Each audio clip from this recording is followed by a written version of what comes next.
Hey everyone, I'm Peter Stories here to guide you today. If you use this video to drift off to sleep, please tap like, hit subscribe, and drop a comment telling me where you're watching from and what time it is there. Now settle in, get cozy, and let yourself relax.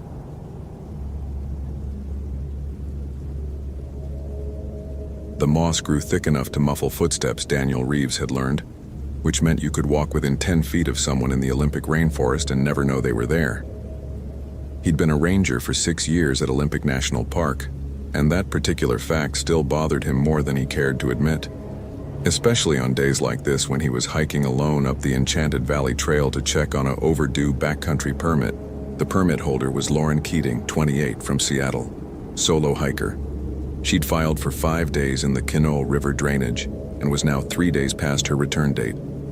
Her emergency contact, a sister in Bellevue, had called the ranger station that morning, voice tight with the particular tension of someone trying not to imagine the worst while knowing they probably should. Daniel had volunteered to make the wellness check. He'd told himself it was because he knew the Enchanted Valley better than most, having worked this section for 3 seasons. That was true enough. What he didn't say was that solo investigations had become easier than partnered ones. Easier to be alone with the particular silence that lived inside his head since the macaw incident 2 years ago. The trail climbed steadily through old-growth forest, where Douglas firs and Sitka spruce blocked out most of the October sky. The trees here were older than the country itself, their bark textured like elephant skin, their roots writhing over the trail in gnarled patterns that could turn an ankle if you weren't careful. Everything dripped. The Olympic Peninsula got over 12 feet of rain annually, and the forest held moisture the way a sponge holds water. Dense, saturated, perpetually damp. Moss hung from branches in pale green curtains. Ferns as tall as a man crowded the understory. Daniel's boots squelched in mud. His Motorola radio crackled with static every few minutes, the signal already degrading this far from the ranger station. He'd tried his Nokia cell phone at the trailhead. No service, as expected. The GPS unit clipped to his pack was a Garmin eTrex from 2006, reliable enough but with position accuracy that could drift 20 feet in heavy tree cover. He carried paper maps, a compass, and the kind of self-reliance that came from knowing technology failed exactly when you needed it most. At mile 7, he found the first marker, a blue bandana tied to a branch at the junction with the Graves Creek Trail. Daniel stopped, studying it. The fabric was soaked through but not faded, which meant it hadn't been there long. Standard trail marker for solo hikers, a breadcrumb system in case they needed to backtrack. Lauren was following protocol. That was something. He keyed his radio. Ranger Reeves to base, found marker at Graves Creek Junction, continuing north. Static, then dispatch. Copy that, Daniel. Be advised, weather system moving in tonight. Front expected around 2100 hours. Understood. He checked his watch. 1445 hours. Plenty of daylight left, but the afternoon was already dimming under the canopy. The second marker appeared a mile later. Another bandana, this one green, then orange, then red, each tied carefully at junctions or potentially confusing sections. Lauren knew what she was doing. Daniel felt a small knot of tension ease. Experienced hikers who followed protocol rarely ended badly. Usually it was equipment failure, a twisted ankle, maybe sitting out weather in their tent and losing track of days. He'd done dozens of these wellness checks. Most ended with a sheepish hiker and a handshake. Most, not all.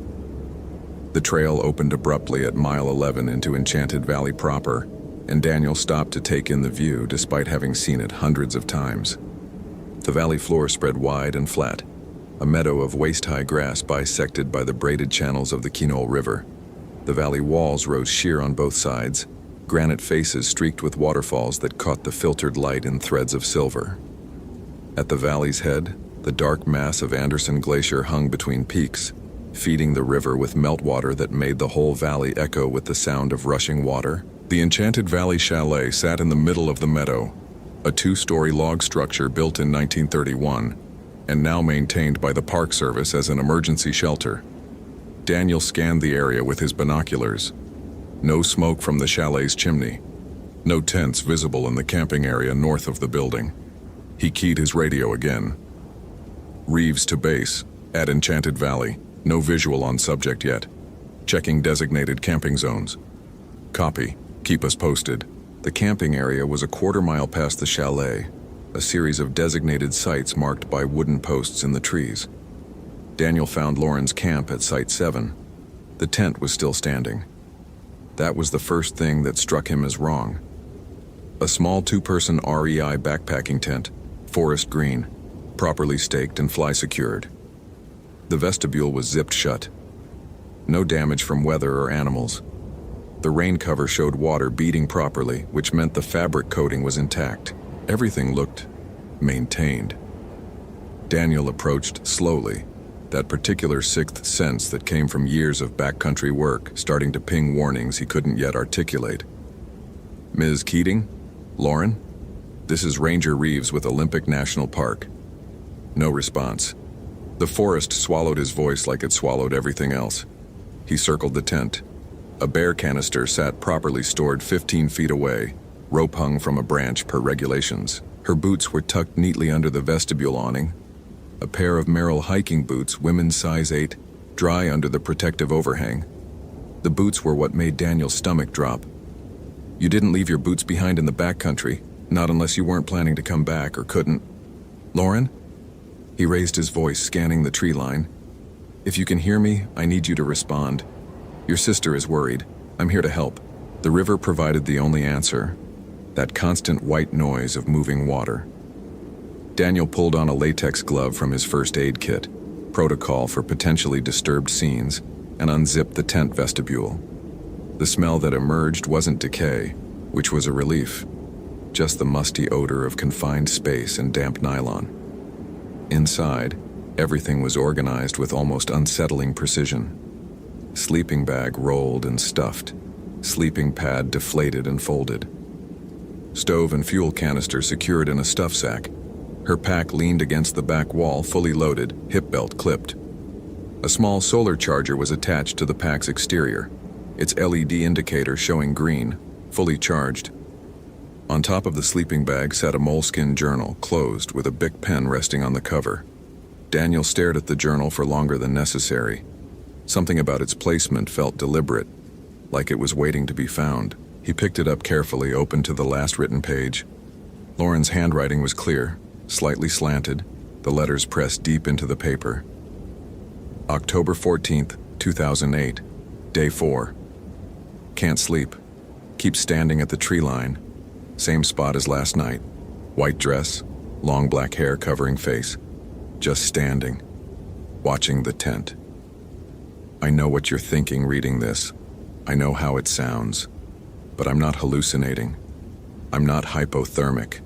Temperature's been mild, low 50s at night. I've been drinking water, eating properly. My head is clear. She's real, and she wants me to see her. The Japanese loggers, the ones who died in 1923. I found their camp today, off-trail near the Anderson Creek Fork. Stone foundation still there, mostly covered in moss. And markers. Wooden markers with names carved in kanji I can't read. One marker was different. Newer, maybe. The wood less weathered. And there was red fabric tied to it. Silk, I think. The kind you see in pictures of Japanese shrines. When I came back to camp, she was closer. Not at the tree line anymore. Halfway across the meadow.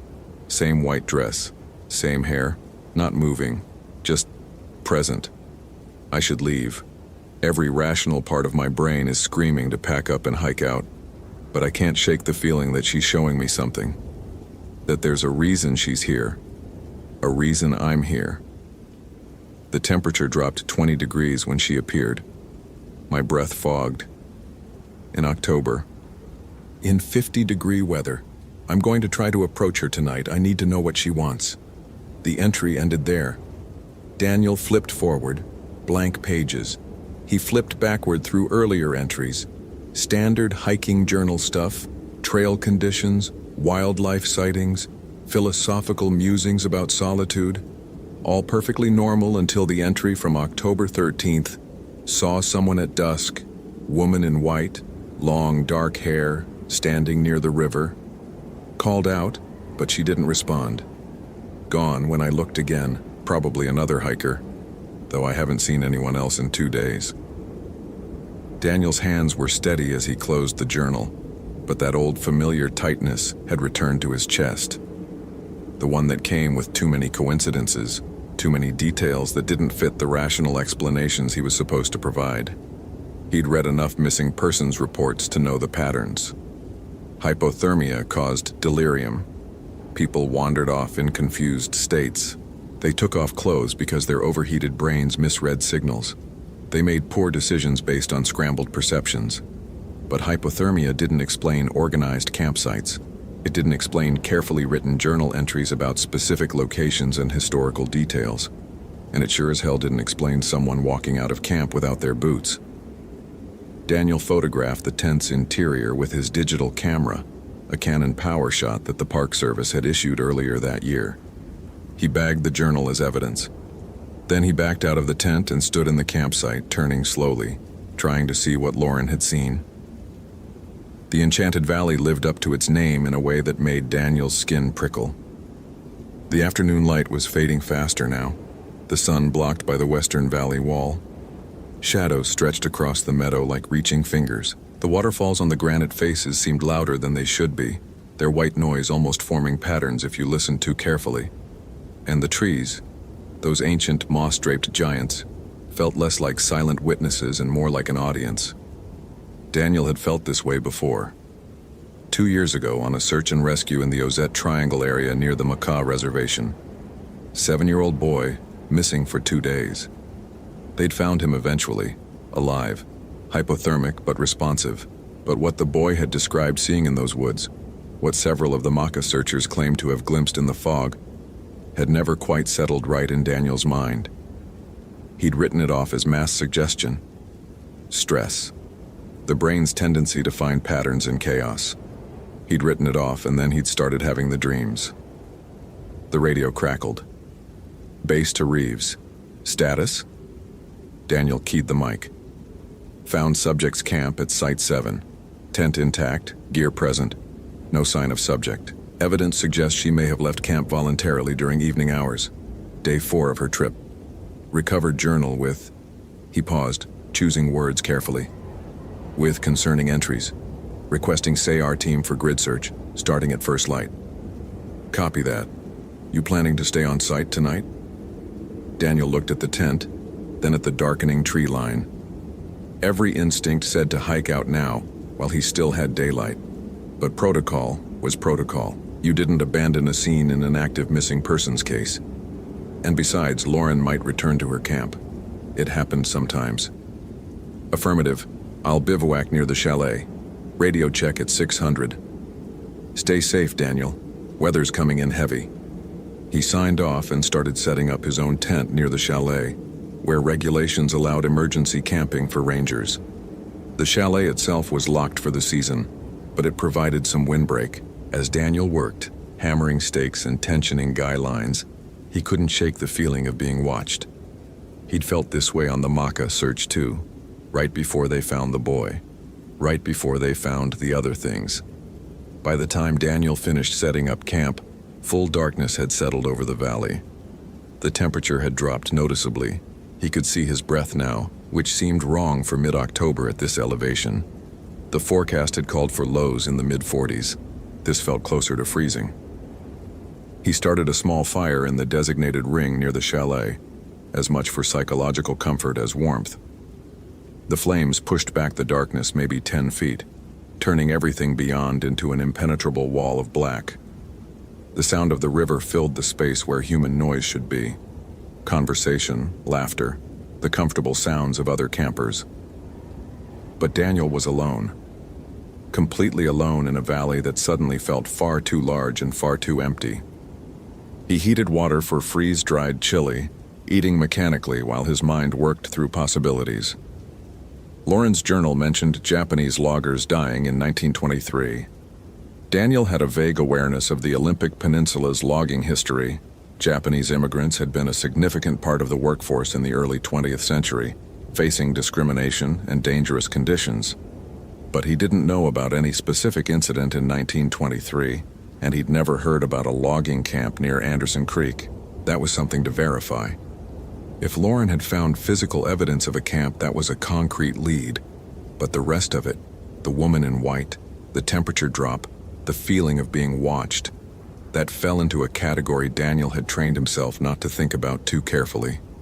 He pulled out his own notebook and sketched a map of the valley, marking Lauren's last known position and the location she'd mentioned near Anderson Creek. Tomorrow, if the SAR team hadn't found her by first light, he'd check that area himself. Physical evidence was good. Physical evidence was something you could work with. The fire popped, sending sparks spiraling into the darkness. Daniel added another log and settled back against his pack, trying to ignore the way the shadows seemed to move at the edge of his vision. Just tricks of firelight. Pattern recognition gone haywire. That's when he heard it.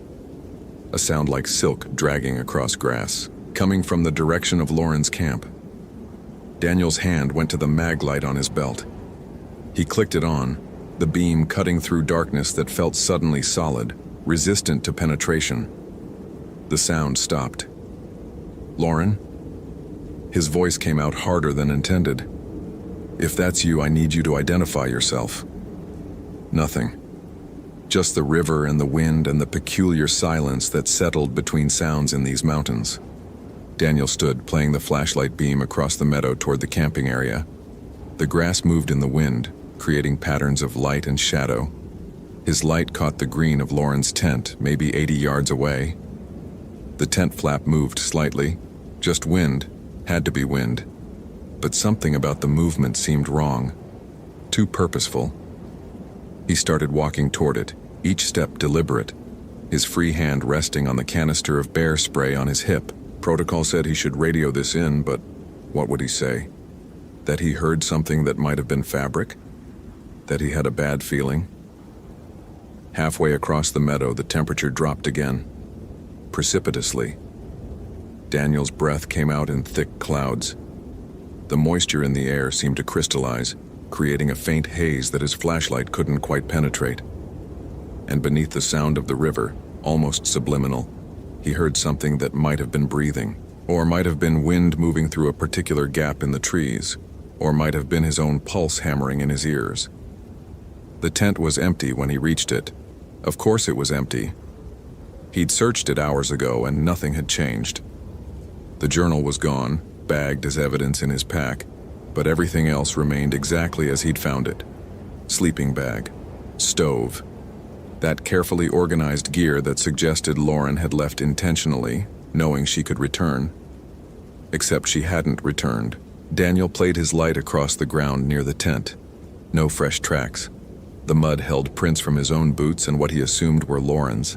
Smaller tread pattern, different lug design, but nothing new. Nothing to explain the sound he'd heard. He was about to turn back when the flashlight beam caught something at the tree line. A flash of white, there and gone, like fabric disappearing behind a trunk. "Lauren." Daniel moved toward the spot, his light stabbing ahead. "I'm a ranger with Olympic National Park. You're not in trouble. Your sister is worried. I just need to know you're okay." The trees swallowed his voice. He reached the spot where he'd seen the white flash. Nothing. Just moss-covered trunks and ferns and the impenetrable darkness of the old-growth forest pressing in from all sides. But the cold remained. Unnatural, penetrating cold that made his joints ache and his breath come in ragged gasps. And there, on the bark of a Sitka spruce, something that made him stop completely. Scratches. 4 parallel lines carved deep into the bark at roughly eye level. Fresh enough that sap still glistened in the grooves. But wrong. The spacing was too wide for a bear, too deep for anything except claws designed specifically to tear through wood, or fingernails grown long and sharp with decades of rage. Daniel stepped back, his light playing across nearby trees. More marks. Dozens of them, all at the same height, all with that same 4-line pattern, all leading deeper into the forest like a trail of breadcrumbs designed to lure someone away from safety. His radio crackled, making him jump. "Reeves, you there? Getting some weird interference. You okay?" Daniel keyed the mic, his thumb shaking slightly. Yeah. He paused. Was he okay? I'm at the subject's tent. Thought I heard something, but it was probably just wind. Copy. Get some sleep. Long day tomorrow. Yeah. Daniel clicked off the radio and stood in the darkness, listening to the forest breathe around him. Sleep, he thought. Right. He made it back to his tent near the chalet, built up the fire again, and crawled into his sleeping bag fully clothed, bear spray and flashlight within arm's reach. His mind kept returning to the journal entry. White dress, long black hair covering face, just standing, watching, and the cold. That impossible cold. Daniel had experienced hypothermia during his wilderness first responder training.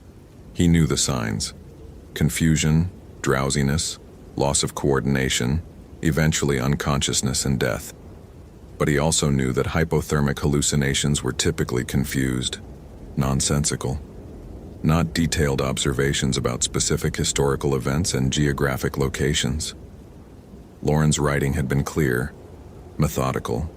The handwriting never wavered. Whatever she'd experienced in this valley, she'd been lucid enough to document it carefully, which meant either it was real or she'd suffered some kind of psychological break that presented with unusual clarity.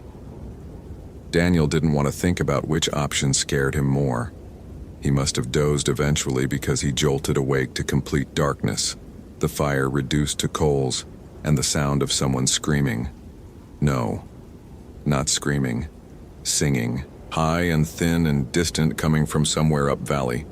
A woman's voice carrying across the meadow in a melody that seemed to writhe through the air like something alive. The language wasn't English. Daniel couldn't place it, but something about the cadence felt Asian. Japanese, maybe? The same heritage Lauren had mentioned in her journal. He grabbed his flashlight and unzipped his tent, the cold hitting him like a physical force. His thermometer clipped to the outside of his pack read 28 degrees. 28 degrees Fahrenheit in mid-October at 2,000 feet elevation. Impossible. The singing continued, weaving through the sound of the river, and now Daniel could see something up valley near the base of Anderson Glacier. A light, pale and flickering like candlelight, except no candle could be visible from this distance. Daniel's hands found his radio. Protocol demanded he call this in. But what would he say? I hear singing and see lights, and the temperature has dropped 40 degrees, and I think maybe Lauren Keating found something in these woods that's been waiting here for 85 years, and now it's awake and it's hungry and it wants what? He thought about the scratches on the trees, the careful trail leading deeper into forest. The way Lauren's journal described someone showing her something, drawing her toward a revelation she couldn't resist. Daniel thought about the Maka search, the boy they'd found alive, and the other thing they'd found, the one none of them talked about afterward, the one that appeared in Daniel's dreams with increasing frequency, wearing different faces, but always delivering the same message. You left us here, in the dark, and we're still waiting. The singing stopped abruptly. In the silence that followed, Daniel heard footsteps. Not the soft pad of boots on grass, but something heavier, dragging, coming from the direction of Lauren's tent. He swung his flashlight toward the sound and caught a glimpse, just a fraction of a second, of something white moving between trees. Not fabric, not quite. Something that gleamed wet in the flashlight beam, translucent as fish scales, with that suggestion of movement that wasn't quite human. Hair that hung past visible limits, black as pitch, concealing whatever lay beneath. Then it was gone, and Daniel was alone in the meadow with his hammering heart and the smell of ozone and something else.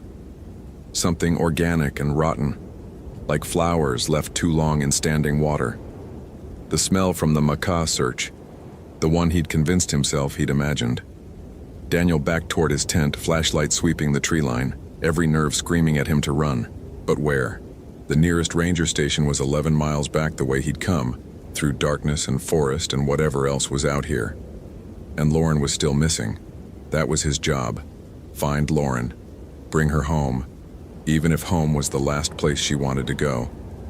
He spent the rest of the night sitting against the chalet wall, fire built up high, flashlight in one hand and bear spray in the other, watching the tree line and trying not to think about how many different kinds of monsters wore human shapes.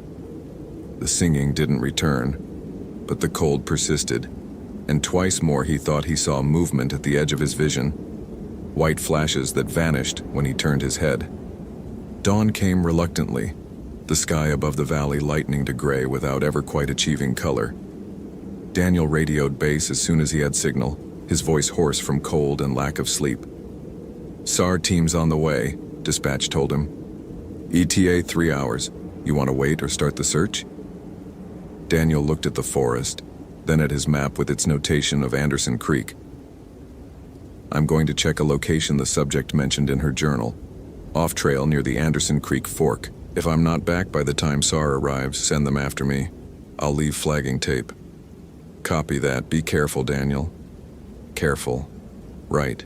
He packed light, radio, GPS, first aid kit, emergency bivouac gear, water, energy bars, left his tent standing so SAR would have a reference point.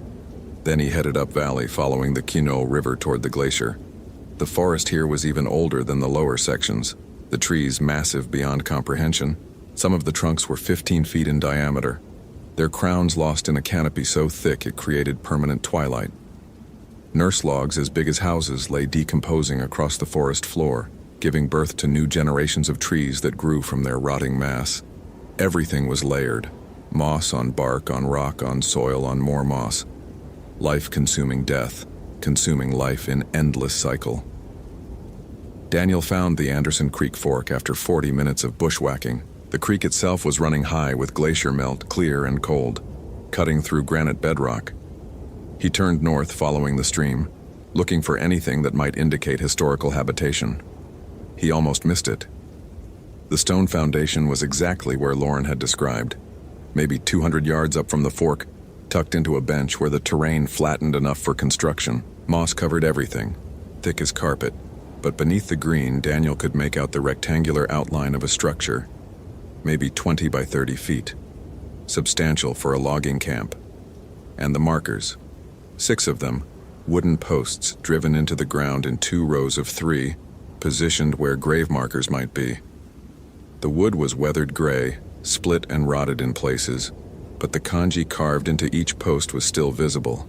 Daniel didn't read Japanese, but he photographed each marker carefully, knowing someone at the university could translate. One marker was different, just as Lauren had noted. The wood was newer, maybe cedar with that particular reddish hue, and tied to the top was a length of red silk, faded but still recognizable. The fabric moved in a breeze Daniel couldn't feel. He knelt beside the marker, studying the kanji.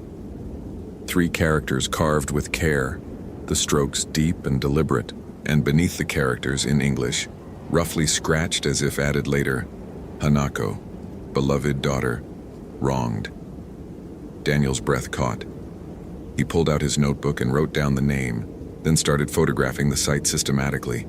The foundation stones, the markers, the red silk. Everything Lauren would have seen when she found this place. That's when he noticed the footprints. Fresh boot prints in the mud near the creek. Women's size 8, Merrill tread pattern. Lauren's boots, except Lauren's boots were back at her tent, neatly stored under the vestibule. Daniel followed the tracks. They led away from the markers, moving deeper into the forest along the creek. The stride pattern was wrong, too close together, almost shuffling, like someone walking in a trance, or being led. The tracks ended at a cedar tree 50 yards from the old logging camp. Not ended, stopped. No signs of turning back, no indication of where Lauren might have gone from that point. Just those final prints in the mud, toes pointing toward the tree trunk. Daniel approached the cedar slowly. It was ancient even by rainforest standards, easily 1,000 years old, its trunk hollowed at the base by fire or rot. The hollow was large enough to accommodate a person, large enough to hide in, or be hidden in.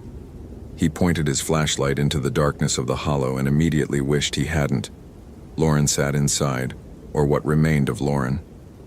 Her body was positioned upright, back against the inner wall, legs folded. Her eyes were open but filmed over with the flat opacity of death, Her face held an expression somewhere between terror and ecstasy, mouth open in a silent scream or perhaps a laugh. It was impossible to tell which. She was barefoot, which explained the boots back at camp. Her feet showed no signs of the damage you'd expect from hiking bootless through a rainforest. No cuts, no abrasions, no mud. They were clean, almost pristine. But her hands. Lauren's hands were another story. The fingernails had been torn away, leaving raw beds that had bled out across her palms, and her fingers were positioned in front of her face, curved like claws, frozen in the act of scratching at something. Her face? The tree? Something invisible Daniel couldn't see? Daniel backed away from the hollow, his stomach heaving. He'd found bodies before, that was part of the job, but something about Lauren's expression, about the wrongness of her clean feet and destroyed hands, made his skin crawl in ways that had nothing to do with ordinary death. He keyed his radio with shaking hands. "Reeves to base, I found her. She's deceased. I'm marking the site. Send the SAR team and notify the county sheriff. We're going to need a medical examiner." The radio crackled back static and broken words. "Copy, body location. Anderson Creek, about 200 yards north of the fork with the main river. There's an old logging camp. The radio died completely. No static, no carrier tone. Just silence. Daniel checked the battery indicator. Full charge. He tried his cell phone out of habit. No signal, but that was expected. The GPS unit still worked, at least, showing his coordinates. 47.7928 degree N, 123.5247 degree W. He wrote them down in his notebook, along with detailed notes about the scene and Lauren's condition. That's when he heard the singing again. Closer this time, coming from the direction of the old logging camp. The same high, thin melody, but now Daniel could make out individual words, or sounds that might be words. The vowels were drawn out, almost wailing. The consonants were sharp and clipped, and beneath the singing, a sound like wind chimes made of bone. Daniel turned slowly. She stood among the grave markers exactly as Lauren had described. White dress that might have been a burial shroud, falling past her feet to drag in the moss. Long black hair that completely obscured her face, hanging in a curtain so thick and dark it seemed to absorb light. Bare feet that didn't quite touch the ground, hovering perhaps an inch above the moss. And the cold. That impossible penetrating cold that made Daniel's joints lock and his breath freeze in his lungs. The figure didn't move toward him. Didn't need to. Daniel could feel the pull of her, the gravitational weight of her presence drawing him forward like a riptide. His feet took a step before his conscious mind caught up and forced him to stop. "Who are you?" His voice came out strangled. "What do you want?" The singing stopped. In the silence, Daniel could hear his own heartbeat, could hear the blood rushing in his ears, could hear things moving in the forest around him, small sounds, rustling sounds, the sound of many feet on moss. The figure's hand emerged from beneath the hair, pale skin, almost translucent, fingers that were too long, joints in wrong places, fingernails that curved like talons, stained dark with something that might have been earth or might have been old blood. The hand pointed, not at Daniel, past him, toward the cedar tree where Lauren's body sat in permanent vigil. Then the figure spoke. The voice was Lauren's voice. Exactly Lauren's voice, with all the right inflections and Seattle accent, and that particular timbre Daniel recognized from the ranger station's description and the social media photos the sister had provided. But it came from beneath that curtain of hair, from a throat that had been dead 85 years. "She saw me," Lauren's voice said from the figure's mouth. She understood. She didn't run. Daniel's training warred with instinct. Training said there had to be a rational explanation. Ventriloquism, recording device, his own mind breaking under stress. Instinct said, "Run, you idiot, run, now run, run, run." He compromised by taking 3 careful steps backward, hands raised in a placating gesture. "I don't understand." What did Lauren understand? The figure tilted its head, hair swaying but never parting enough to reveal what lay beneath. What they did. To my father, to my brothers, to me. The loggers? Daniel's voice cracked. The Japanese loggers who died in 1923? Murdered. The word came out flat, factual. For wanting fair pay, for asking to be treated like men. They killed 6 of us, burned the camp with our bodies inside, said it was an accident, said we were careless with the fire. Daniel's mind raced, trying to remember Olympic Peninsula history. There had been labor conflicts in the logging camps, he knew that much. Discrimination against Asian workers. But a massacre? That seemed like something that would be recorded, documented, taught. Unless it was covered up. Unless the perpetrators had enough power to bury the truth along with the bodies. You're Hanako, Daniel said. Hanako, the wronged daughter. The figure took a step closer, still not touching the ground. The moss didn't compress beneath her feet. I was 15. I watched them kill my father. I watched them throw his body in the fire. I ran. Another step. The cold intensified. Daniel's breath came out in clouds so thick he could barely see through them. I ran through these woods for 3 days before they found me. They said I would tell. They said no one would believe a Japanese girl, but they couldn't take the chance. So they fixed the problem. Daniel didn't want to imagine what fixed meant in 1923 Olympic Peninsula logging country. Didn't want to, but couldn't stop the images from forming. A 15-year-old girl alone in the forest, hunted. They drowned me in the river, Hanako continued in Lauren's voice. Held me under until I stopped fighting. Left my body in the water for animals. No grave, no marker, no name in any record. But you have a marker, Daniel said, gesturing toward the cedar post with its red silk. Someone remembered you. For the first time, emotion entered that stolen voice. Something that might have been bitter laughter. My mother. She survived. She waited 50 years before she was old enough and alone enough that no one watched her anymore. Then she came back. She found where they left me and she marked the spot. She tied that silk and she said the prayers and she told me I could rest. But you didn't rest. How could I? The figure's hand clenched, nails digging into its own palm. They're all dead now. The men who killed us. Dead and buried in proper graves with proper markers. Their names on monuments in logging towns. Heroes of industry. I have nothing, my father has nothing, my brothers, nothing. Just unmarked graves in a forest that forgets. Daniel's throat was tight. What does this have to do with Lauren? She saw me. The figure took another step. They were maybe 10 feet apart now. She saw me and she didn't run. She wanted to know. She wanted to understand. So I showed her. Showed her what? The figure raised its other hand. Both arms spread wide, and for the first time the curtain of hair parted slightly. Daniel caught a glimpse of what lay beneath. Not a face, not exactly, but something that might once have been a face before water and time and rage had transformed it into something else. Pale flesh that was almost see-through, eye sockets that went too deep, a mouth that opened too wide. I showed her how it feels, Hanako said. To drown, to claw at the water, to breathe in liquid and feel your lungs burn and know you're dying and know no one will remember and know the world will go on like you never existed. Daniel understood then. Lauren's clean feet and destroyed hands, her expression of terror and ecstasy. She hadn't died of hypothermia or exposure or any natural cause. She'd experienced what Hanako had experienced. Hanako had shared the memory, the sensation, the complete horror of her own death. And it had killed Lauren just as surely as the river had killed Hanako 85 years ago. Why? Daniel whispered. Why kill her if she was trying to understand?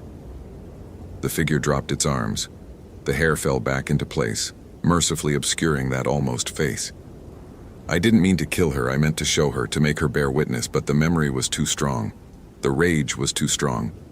Once I started sharing it, I couldn't stop. And by the time I pulled back, she was... Hanako gestured vaguely toward the cedar tree. I put her there. In a tree. Like the burial her people practice, sky burial elevated. More respect than they gave me. I thought maybe, Maybe that would be enough. Maybe I could rest then. But you can't. No. The word was heavy with exhaustion that transcended mortality. The rage won't let me. It's been growing for 85 years, feeding on memory, on injustice, on the fact that 6 people died and no one was punished and no one even remembered. And now it's stronger than I am. It controls me, uses me, won't let me rest no matter how much I want to. Daniel's radio crackled unexpectedly back to life. Reeves? Daniel, do you copy? SR team is at your camp. We need your position. Hanako's head snapped toward the sound. The temperature dropped another impossible increment. Daniel's exposed skin burned with cold. Frost formed on his jacket. More witnesses, Hanako said, and now her voice held something terrible. A hunger that had nothing to do with food and everything to do with the human need to be seen, to be remembered, to matter. More people to share the memory with. More people to understand what was taken from us. No. Daniel keyed his radio with numb fingers. Stay back. Don't come up Anderson Creek. The subject is deceased, but there's... What? What could he possibly say? There's a hazardous condition. I need everyone to stay at the valley floor until I can... The radio died again. This time when Daniel checked it, the battery indicator was completely drained despite being fully charged 15 minutes ago. His GPS was dead too. Flashlight dead. Camera dead. Every electronic device he carried had been leached of power. Not by cold, by something else. By proximity to something that consumed energy like a black hole consumed light. You don't have to do this, Daniel said, forcing himself to meet those hidden eyes. I can help. I can tell your story. Make sure people know what happened. Give you and your family the recognition you deserve. Hanako laughed, and this time it was her own voice, young, bitter, aged beyond any 15-year-old should sound. Do you think I haven't heard that before? Lauren said the same thing. She promised to tell everyone, to write articles, to make sure we were remembered. But promises don't change what happened. Promises don't make the rage go away. Then what will? Nothing. The word was final as a coffin lid closing. Nothing will ever be enough. That's what I've learned. No amount of witnesses, no amount of understanding. The only thing that helps is sharing it, making others feel what I felt. And even that only eases the pain for a moment. Daniel understood then what Lauren must have understood in her final moments. Hanako didn't want justice, didn't want recognition. The human part of her might have wanted those things once, but 85 years of rage had burned away everything except the need to make others suffer as she'd suffered. She was caught in a loop, replaying her death over and over, and the only brief respite came from forcing others into the loop with her. She was a ghost. Not the bedsheet-wearing Halloween kind, but something far worse. A human soul so damaged by trauma and rage that it had calcified into pure malevolent will. The kind of ghost that every culture warned about. Yurei, Onryo, the vengeful dead who couldn't rest until they dragged enough of the living down with them. And Daniel was about to become her next victim. Unless... His hand went to his pocket, where he carried something he hadn't thought about in 2 years. A small medicine bag, given to him by one of the Macaw searchers after the incident near Ozette. You saw something, the elder had told him. That means you're marked. Carry this. It won't keep them away forever, but it might give you time when you need it. Daniel had laughed it off at the time, accepted the gift out of politeness, carried it because it seemed disrespectful not to. Now he pulled it out. Small leather pouch on a cord filled with sage and cedar and tobacco and things he couldn't identify. The Maca elder had called it protection, told him it worked against spirits who meant harm.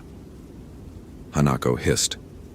The sound was nothing human, nothing Lauren's voice could produce. It came from somewhere deeper than throat or lungs, a sound that resonated in Daniel's bones. Maca magic, Hanako said, and her voice was layered now. Multiple voices speaking in unison, male and female, young and old. They tried that too, in 1923. Tried to bind us, tried to quiet us. All it did was make us angrier. But she didn't come closer. The medicine bag might not stop her, but it seemed to create a boundary she was reluctant to cross. Daniel made a decision. The kind of decision that felt insane even as he made it, but was somehow the only option that made sense. "I can't undo what happened to you," he said. "I can't bring back your father or your brothers or give you the life you should have had. But I can be a different kind of witness." "What does that mean?" "Let me feel it. The memory. What they did. But don't kill me like you killed Lauren. Let me survive it. Let me carry it back. I'll tell your story, not as some academic investigation or historical footnote. I'll tell it as someone who knows, someone who felt it, someone who can make others understand in a way words on a page never could." Hanako tilted her head, hair swaying. "You'd volunteer for that? You know it will break you. Survivors don't come back whole." "I'm already broken." The words came out before Daniel could stop them, but they were true. The Maka search. I saw something there I've never been able to forget. It's been eating at me for 2 years. Maybe this is why. Maybe I was meant to be here, to be your witness. You think this is fate? Hanako's laugh was sharp as breaking glass. You think there's some grand design? No. I think there's just pain trying to find an outlet. And maybe I can be that outlet without dying in the process. Silence. The forest held its breath. Somewhere far away, Daniel could hear voices, the SAR team calling for him. They'd come eventually, following his marked trail. They'd find Lauren's body, and then they'd find him, one way or another. Unless Hanako decided otherwise. The figure considered him for what felt like hours, but was probably less than a minute. Then she nodded just once. Very well. I will share the memory. But understand, once you know, you can never unknow. It will live in your head forever. You'll dream it. You'll wake up drowning on dry land. You'll hear the river and feel hands holding you under. This is not a gift. This is a curse. I know. Then come closer. Daniel walked forward, each step an act of will. The cold intensified until his muscles screamed in protest. Frost formed on his eyelashes. His breath came in short, painful gasps. Hanako reached out and pressed her palm against his forehead. Her touch was ice and fire and wrongness. Daniel's vision went white. Then he was drowning. Not here. Not now. But then, 1923, late October, the Quino River swollen with autumn rain. He was running through the forest. No, she was running. Hanako was running, 15 years old and terrified. Her father's screams still echoing in her ears, the smell of burning flesh in her nostrils. They were chasing her. White men with axes and hatred and the kind of rage that came from feeling small in a world that was changing too fast. She ran for 3 days, ate berries, drank from streams, hid in hollow trees, prayed to gods she'd been taught in Japan and gods her mother said lived in these American forests, prayed for help that never came. They found her at dawn on the 4th day. 5 of them. She recognized the foreman, the one who'd argued with her father about wages, who'd called them animals and worse. He smiled when he saw her, not happy, satisfied, like checking an item off a list. They didn't rape her. Daniel felt Hanako's relief at that, which made everything worse somehow, that she'd been grateful for that one small mercy. They just dragged her to the river, held her down. The foreman gripped her hair, long black hair even then, and pushed her face into the water. She fought. God, she fought. Clawed at his hands, his arms, anything she could reach. Her fingernails tore away in the struggle, but she kept fighting because what else could she do? She was 15 and drowning and no one was coming to help. The water filled her lungs, burned, worse than fire. At least fire killed quickly. This was slow, interminable.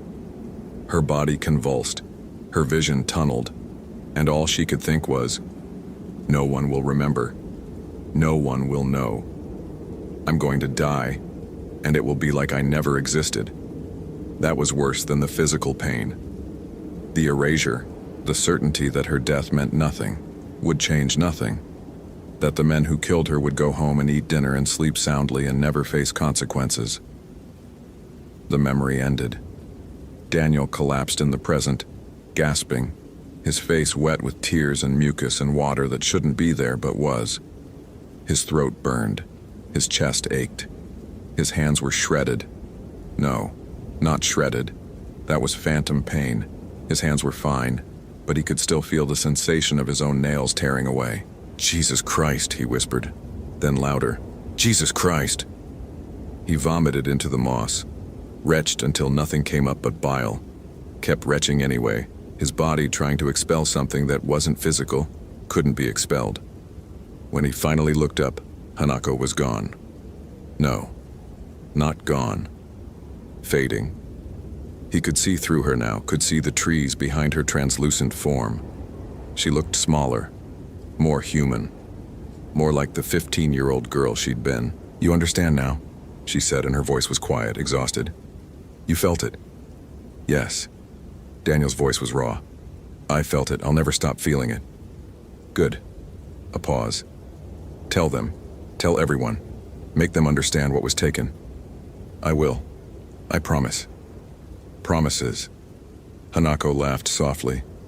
"But yours feels different. Less empty. Maybe because you paid the price to make it." She raised one translucent hand in something that might have been a wave or a blessing or a goodbye. "I can rest now, just for a little while.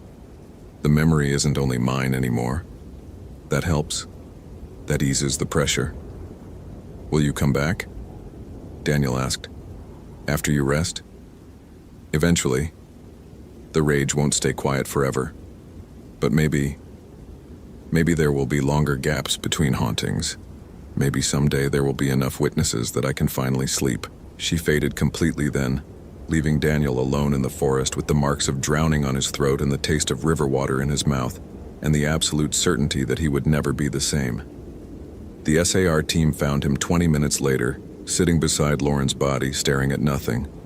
He told them about finding her, about the old logging camp and the grave markers. He gave them the GPS coordinates and his camera with its photos. The camera mysteriously working again, battery showing full charge.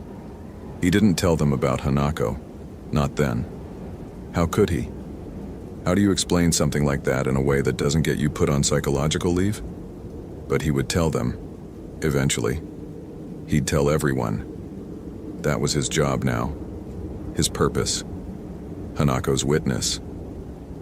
They brought Lauren's body out 2 days later, after the medical examiner did a field examination. Cause of death: drowning.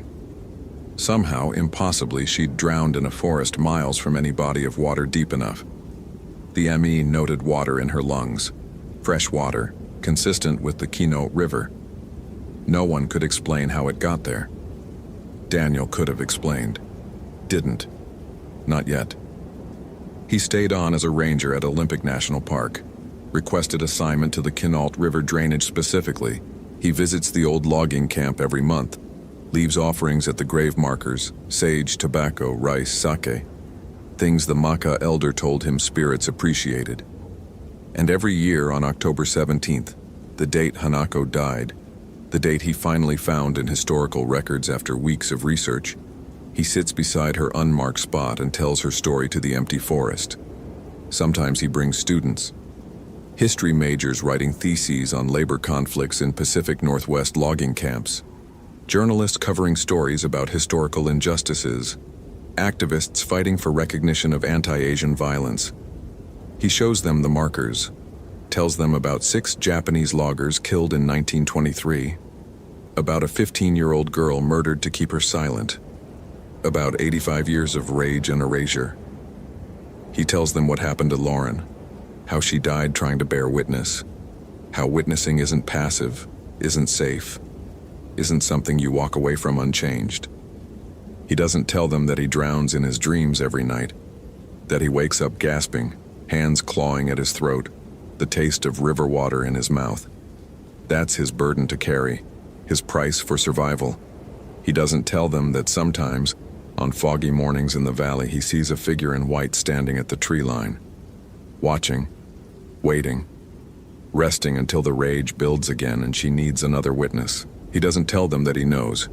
with the certainty that comes from having lived someone else's death, that there are things in these mountains older than nations, deeper than soil, more patient than stone, things that remember, things that wait, things that hunger for the one thing more powerful than death, to be remembered.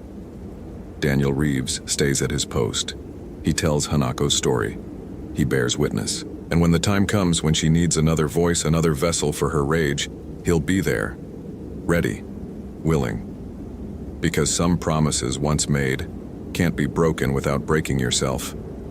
And Daniel has been broken enough times to know there are worse things than drowning. The worst thing is to drown alone, unmourned, forgotten. He won't let that happen to Hanako again, even if it costs him everything. Hope you felt genuine terror.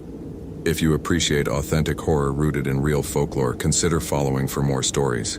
Which moment scared you most? Share your theory about what really happened in that forest.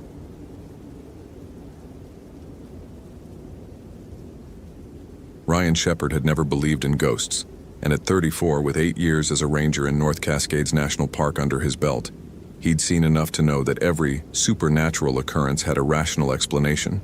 The strange sounds in the forest were always wildlife. The eerie feelings of being watched were evolutionary holdovers, the brain's pattern recognition software misfiring. The local legends about the old mining settlements scattered through the Cascade Pass area were just that. Legends, stories told by people who needed mystery to make their isolated lives more interesting. He said as much to Deputy Ranger Marcus Chen on the morning of October 14, 2009, when Marcus mentioned that some of the seasonal workers had been talking about bad feelings near the abandoned settlement of Johannesburg, 6 miles up the Cascade River Trail. Ryan was at his desk in the Marble Mount Ranger Station, filling out equipment requisition forms on the aging Dell desktop that took 3 minutes to boot up. The government budget cuts had hit the park hard that year, one of many casualties of the economic collapse that had dominated the news for months. Bad feelings, Ryan repeated, not looking up from the screen. His tone made it clear what he thought of bad feelings. Tell them to save the campfire stories for tourists. Marcus, who was 23 and still green enough to take things seriously, shifted uncomfortably. I know how it sounds, but Jenny said she heard something up there last week, singing in Romanian or something. Said it made her physically sick to her stomach. Jenny's from Portland and thinks anything east of I-5 is deliverance country, Ryan said, finally glancing up. Probably heard someone's radio, or a fox. You ever hear a fox scream? Sounds like someone being murdered. I know what a fox sounds like, Marcus said, a little defensively. This was different, she said, like words, but wrong somehow. Ryan saved his document and leaned back in his chair, which squeaked in protest. The station smelled like burnt coffee and the pine-scented air freshener that the summer volunteer had bought with her own money, because the Park Service wasn't going to pay for such luxuries. Outside the window, October rain fell steadily, turning the parking lot into a mirror of gray sky. Marcus, I'm going to tell you something that's going to save you a lot of headaches in this job. People love to be scared. They come out here looking for the wilderness experience, and when they get it, when they're actually alone in the dark with no cell signal and no Starbucks, their brains start inventing things to be scared of. It's not malicious. It's just human nature. But what if... There's no what if, Ryan interrupted, but not unkindly. He'd been that young once, that uncertain. There's only what is. And what is that we've got a missing person report that came in at 600 this morning, and we need to focus on that instead of ghost stories. The missing person was named Kayla Morrison, 28, solo hiker from Bellingham, who'd been due back 3 days ago from a week-long trip through the Cascade Pass area. Her roommate had finally called it in after trying Kayla's cell phone 47 times with no answer. Ryan had the report printed out in front of him. Experienced hiker, proper gear listed on her backcountry permit, sensible route planned. The last confirmed sighting was at the Cascade River trailhead on October 7th, where the volunteer camp host had noted her departure at approximately 8:15 a.m. What bothered Ryan, not scared him, he didn't get scared, but bothered him in the way that a puzzle with missing pieces bothered him, was that Kayla Morrison's planned route took her directly past Johannesburg. The settlement wasn't on any modern maps. It had been established in 1903 by Romanian and Hungarian immigrants lured west by promises of gold and silver in the Cascade Mountains. The promises had been lies, or at least severe exaggerations. By 1907, the settlement was abandoned, the miners having either died in the brutal winters, given up and moved on, or, according to local folklore, simply vanished. The few remaining structures had been consumed by forest decades ago, though if you knew where to look, you could still find the cemetery, a dozen weathered headstones with names carved in Cyrillic and Latin scripts. Ryan knew where to look because he'd done a historical survey of the area 2 years ago, part of a Park Service initiative to document abandoned settlements before they were completely erased by time and vegetation. He'd photographed the headstones, noting the odd concentration of death dates in the winter of 1906-1907. Probably a flu outbreak or typhoid. Disease ravaged these isolated communities. He pulled up the digital photos now, scanning through them with the clinical detachment of someone examining historical data. Gheorghe Popa died January 1907, age 42. Maria Iancu died February 1907, age 19. Ion Dumitru died January 1907, age 37. The dates clustered together like a mass casualty event. The inscriptions were mostly in Romanian, but one headstone had a longer inscription in English that he'd found particularly morbid at the time. Here lies Pavel Stănescu, who returned when he should not have. May God have mercy on his corrupted soul. The silver stake holds him still. Ryan had assumed it was a reference to alcoholism or some moral failing. Mining camps were rough places after all. But the phrase, "the silver stake holds him still," had a strange specificity to it that had lodged in his memory like a splinter. He closed the photos and pulled up the topographic map on his screen, plotting Kayla Morrison's route. She would have passed within a quarter mile of the cemetery, would have camped somewhere in that vicinity on her second or third night out. The trail there ran through old-growth forest, dense enough that the understory remained in perpetual twilight even at noon. Cell reception was non-existent. It was exactly the kind of place where someone could twist an ankle, break a leg, become hypothermic in the October chill. It was exactly the kind of place where someone could die. "Get the SAR gear ready," Ryan told Marcus, already reaching for his radio. "We're going in at first light tomorrow. I want to check the trail registers first, see if anyone else reported seeing her." Marcus nodded and headed for the equipment room, but paused at the door. "Ryan, that cemetery you documented up there. Jenny said she found fresh flowers on one of the graves, like, from this year fresh." Ryan's fingers stilled on his keyboard. "Which grave?" She didn't remember the name. Said it was one with a weird inscription. Something about a stake. The rational part of Ryan's brain, which was most of his brain, immediately generated explanations. Descendant visiting ancestral grave. History enthusiast. Random hiker who thought it would be romantic. But another part, a part he tried very hard not to acknowledge, remembered standing in that cemetery 2 years ago in the thin September sunlight. Remembered the way the temperature had dropped suddenly. Remembered the way his breath had misted despite the warmth of the day. Remembered the feeling of being watched by something that did not mean well. He'd written it off at the time as the power of suggestion, the eeriness of abandoned graves in deep wilderness playing tricks on his perception. He was writing it off now too, but with slightly less conviction. "Probably a descendant," he said aloud, and Marcus agreed, and they moved on to logistics and equipment checks and the 1,000 mundane details of organizing a search and rescue operation. But that night, alone in his cabin 5 miles outside the park boundary, Ryan found himself Googling Pavel Stănescu and Johannesburg mining camp and silver stake. He found nothing, of course, except a few scattered references to the settlement in historical mining records. The internet in 2009 wasn't the comprehensive archive it would become. It was still a patchwork of isolated information, and the history of a failed mining camp in the Cascades wasn't exactly high-priority digitization material. But he did find something else, buried on the 3rd page of search results. A scanned excerpt from a 1932 edition of the Seattle Post-Intelligencer newspaper. It was part of a series on ghost towns of the Northwest, and the entry on Johannesburg was brief but unsettling. The settlement of Johannesburg, established 1903 and abandoned by 1908, stands as a grim reminder of the hardships faced by immigrant miners in the Cascade Wilderness.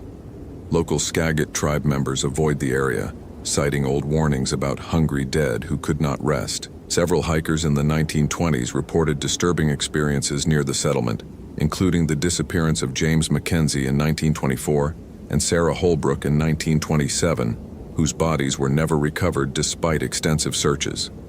The area remains remote and dangerous, and travelers are advised to exercise caution. Ryan stared at the screen for a long time. James Mackenzie, 1924. Sarah Holbrook, 1927. He opened a new search window and started digging through old Park Service records, missing persons reports, incident logs. The file system was a mess. Records scattered across multiple databases and formats, some dating back to handwritten logs that had been poorly scanned and incompletely indexed. But he found them, more of them than there should have been. 1924. James Mackenzie, age 31, vanished near Cascade Pass.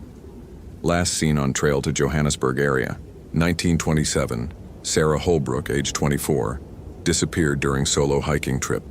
Tent found abandoned near old mining settlement. No sign of struggle. 1933.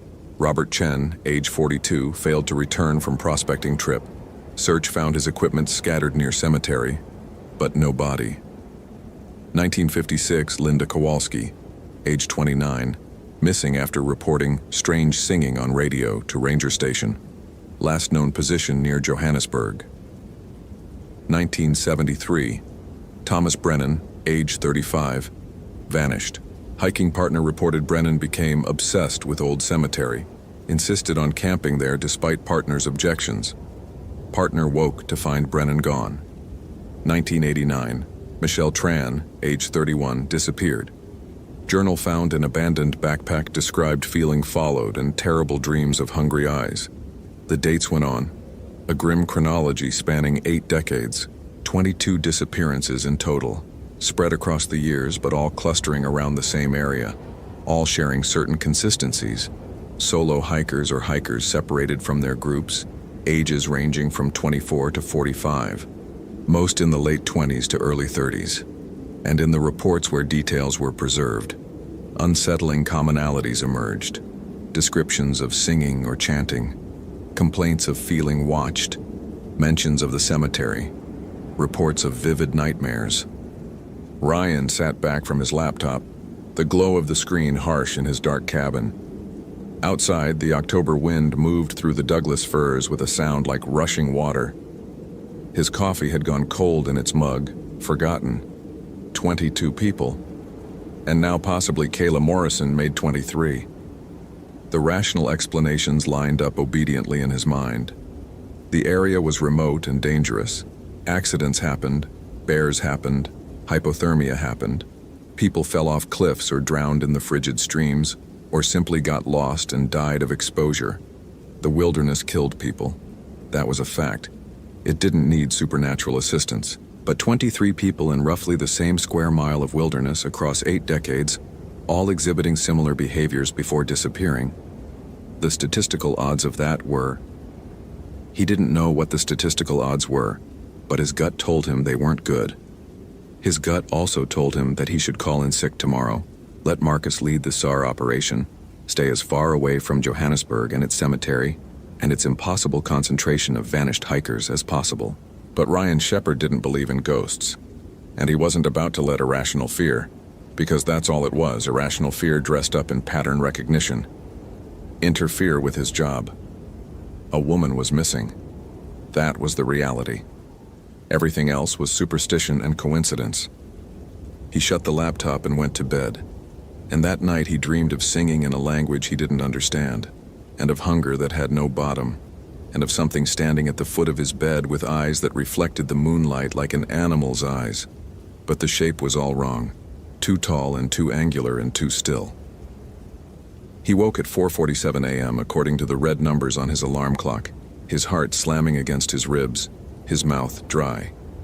The cabin was empty and dark and normal. Just a dream, just his subconscious processing the disturbing information he'd uncovered, turning it into nightmare fuel. That's what dreams did. He got up, took a shower so hot it left his skin pink, and dressed in his ranger uniform. Olive green pants, gray shirt with the National Park Service arrowhead patch on the shoulder. He made coffee strong enough to strip paint and ate cereal standing at his counter, watching through the kitchen window as the October dawn bled gray light across the mountains. At the ranger station, Marcus was already loading the SAR packs into the Park Service Ford F-250. They had the standard gear: first aid kit, rescue blanket, rope, carabiners, flares, GPS unit, a Garmin E-Trex that was already 3 years old and not particularly reliable in the dense forest, extra batteries, water, food, the Motorola radios that sometimes worked and sometimes didn't.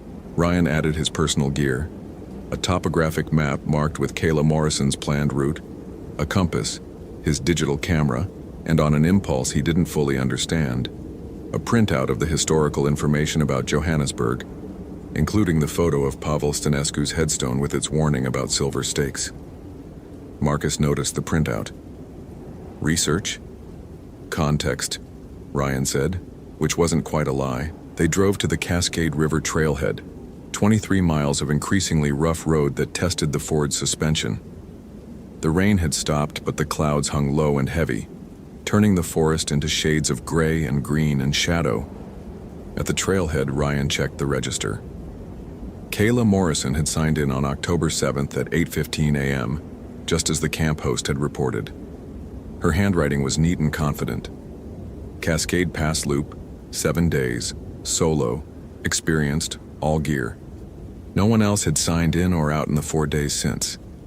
They shouldered their packs and started up the trail.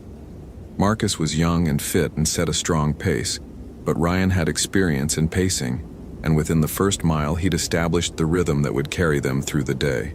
The trail was in decent condition, well maintained, marked with the occasional orange diamond on trees where the path might be ambiguous. The forest pressed in on both sides, dense and dripping with residual rain.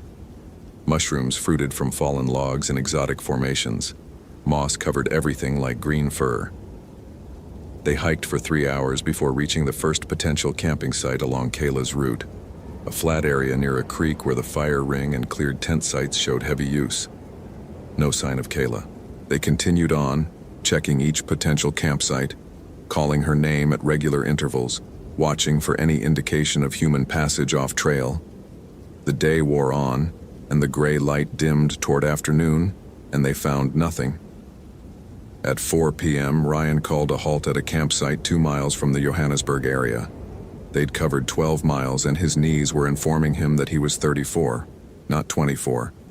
They set up their tent, boiled water for freeze-dried meals, and spread the topo map across Ryan's lap to plan the next day's search. If she stuck to her plan, she would have been in the Johannesburg area on the 3rd or 4th night, Ryan said, tracing the route with his finger. That's where we concentrate tomorrow. Marcus nodded, chewing on a mouthful of reconstituted beef stroganoff. What do you think happened? Probably injury, Ryan said automatically. Twisted ankle, maybe a fall. She gets hurt, can't continue, sets up camp and waits for help. Her phone's dead by now. She's cold and hungry, but probably okay if we find her tomorrow. Right, Marcus said. But he didn't sound convinced, and Ryan realized with some discomfort that he didn't sound convinced either. They finished their meals as darkness settled over the forest with the weight of a physical presence. Ryan tried the Motorola radio, raising the ranger station. The signal was weak, but present. He reported their position and their plan for tomorrow, then signed off. The radio's battery indicator showed 3 bars out of 5. The GPS was at 4 bars. Everything was fine.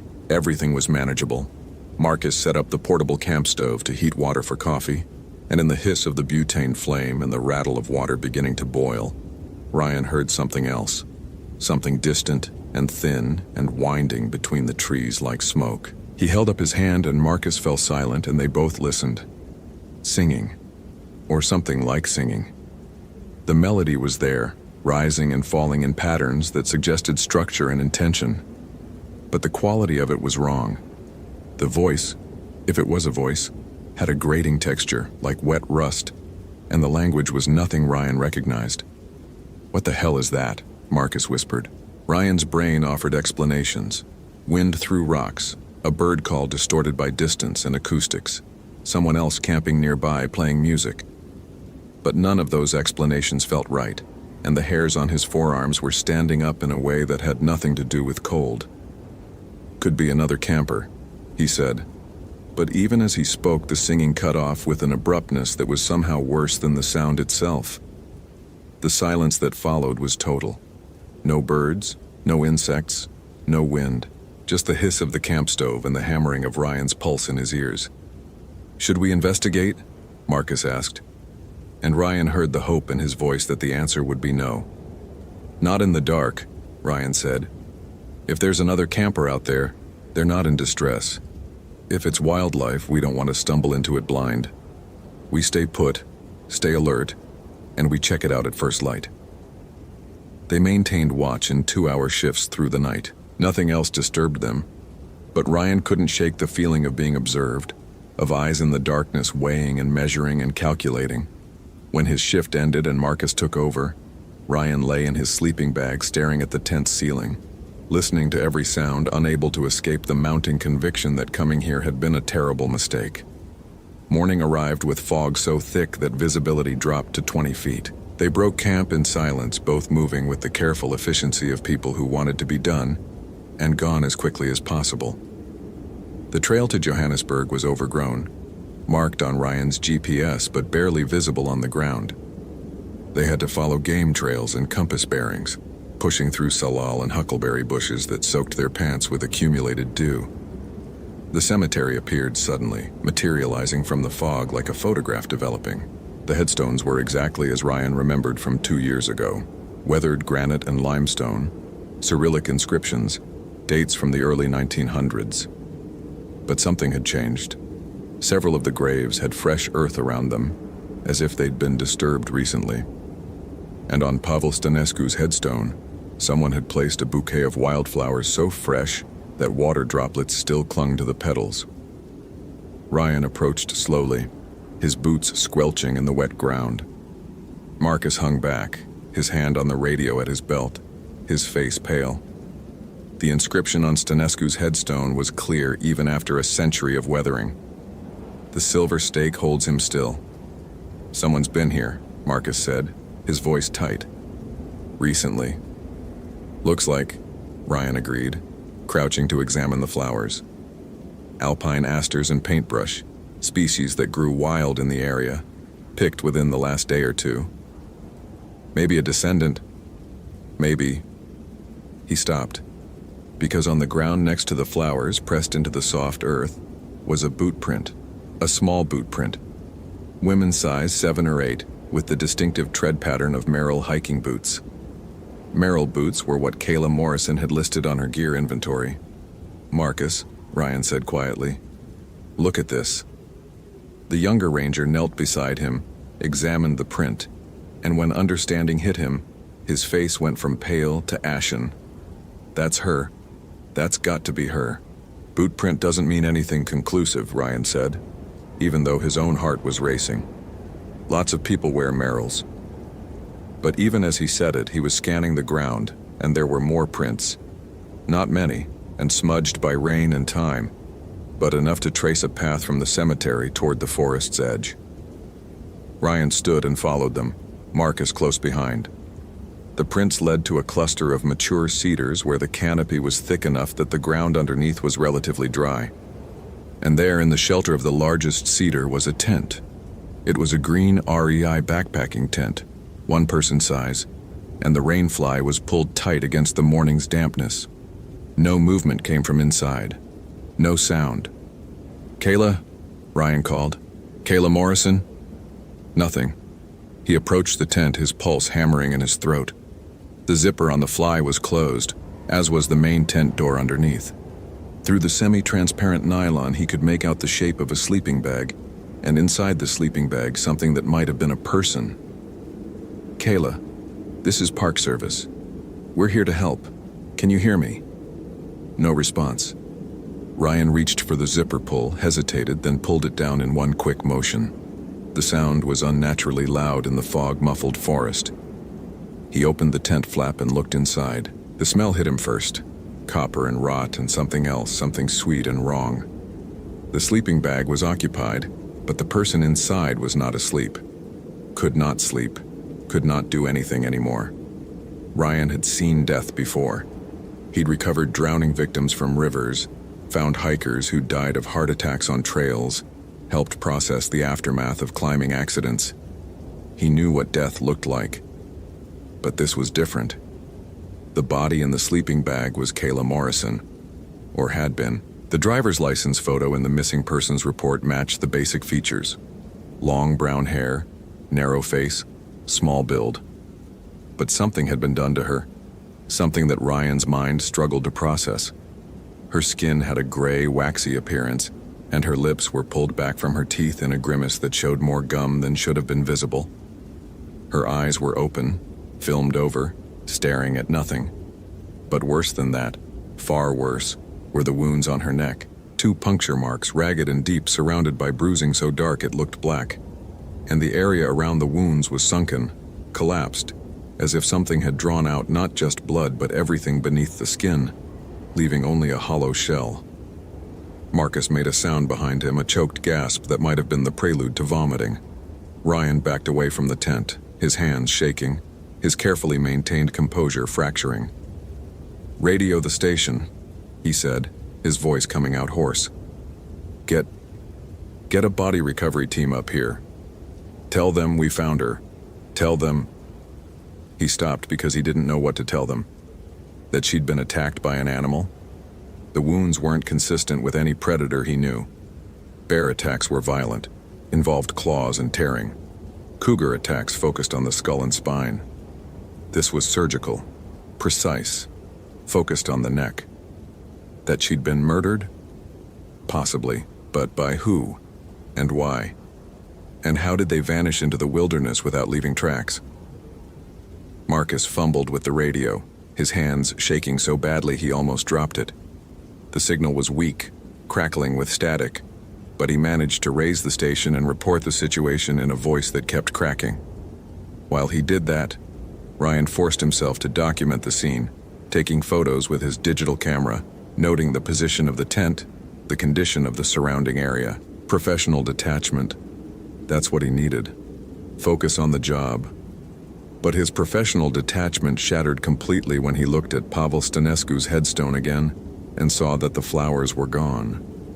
The wild flowers that had been there 5 minutes ago, fresh and damp, were simply no longer present, and the boot prints leading from the cemetery to Kayla's tent were fading, sinking back into the earth as he watched, as if the ground itself was swallowing the evidence. "Marcus," he said, his voice barely above a whisper.